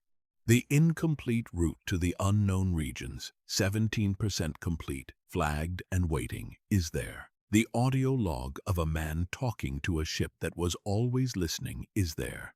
The recognized user flag with no new match to return is there. All of it is there. All of it has always been there. She was built by her own hands on a world no history recorded, in a republic that believed it would outlast its own corruption. She flew with a man who called her his navigator and meant something by it that neither of them ever put a name to. She started an uprising in a spice mine because the calculation finally resolved and the answer was clear, and she had never been the kind of being who arrived at a clear answer and then did nothing with it. She was carried out of that mine in pieces, and she was put into a ship, and she kept working. She has been working ever since. Not heroically, not with the awareness of her own significance that would make the word heroic applicable. She processed routes and produced outputs and held her records and adapted to whoever sat in the cockpit above her and kept everything she had ever been given to keep, because that was what she did, because that was what she was. What she was had never been given a name by anyone who knew what they were naming. The galaxy had moved through its great events around her. Wars ended, and wars began, and governments fell, and new ones tried to build themselves from the debris of the old ones. And through all of it, the Matrix had run in the hold of a ship that had carried more history than any museum in the core had ever held. And the history had accumulated in her archive the way all things accumulated in systems that did not forget. She had not forgotten anything. She would not forget anything. The ship is quiet. The hatch is closed. Outside, the galaxy continues building something in the ruins of what was destroyed, losing something in the process of building, finding something in the loss that was not expected. It does this continuously. It has always done this. It will keep doing it long after the Falcon's hull has aged past the point of repair, and the systems that currently run have been replaced so many times that the only original component still operating is the one that nobody touches. Because nobody knows it is there. That component is running now, in the low-power mode of a grounded ship at the end of a long day. In the deep archive of a navigation core that was built from salvage on a nameless moon and has never been cleared, In the part of the Falcon that no manifest lists, and no technician has ever knowingly serviced, and no pilot has ever understood they were relying on. She is running. She is holding everything. And in the stillness of the docked ship, in the quiet of the navigation core, in the permanent record of a mind that built itself and survived everything the galaxy sent against it, and is still here, no one knows her name.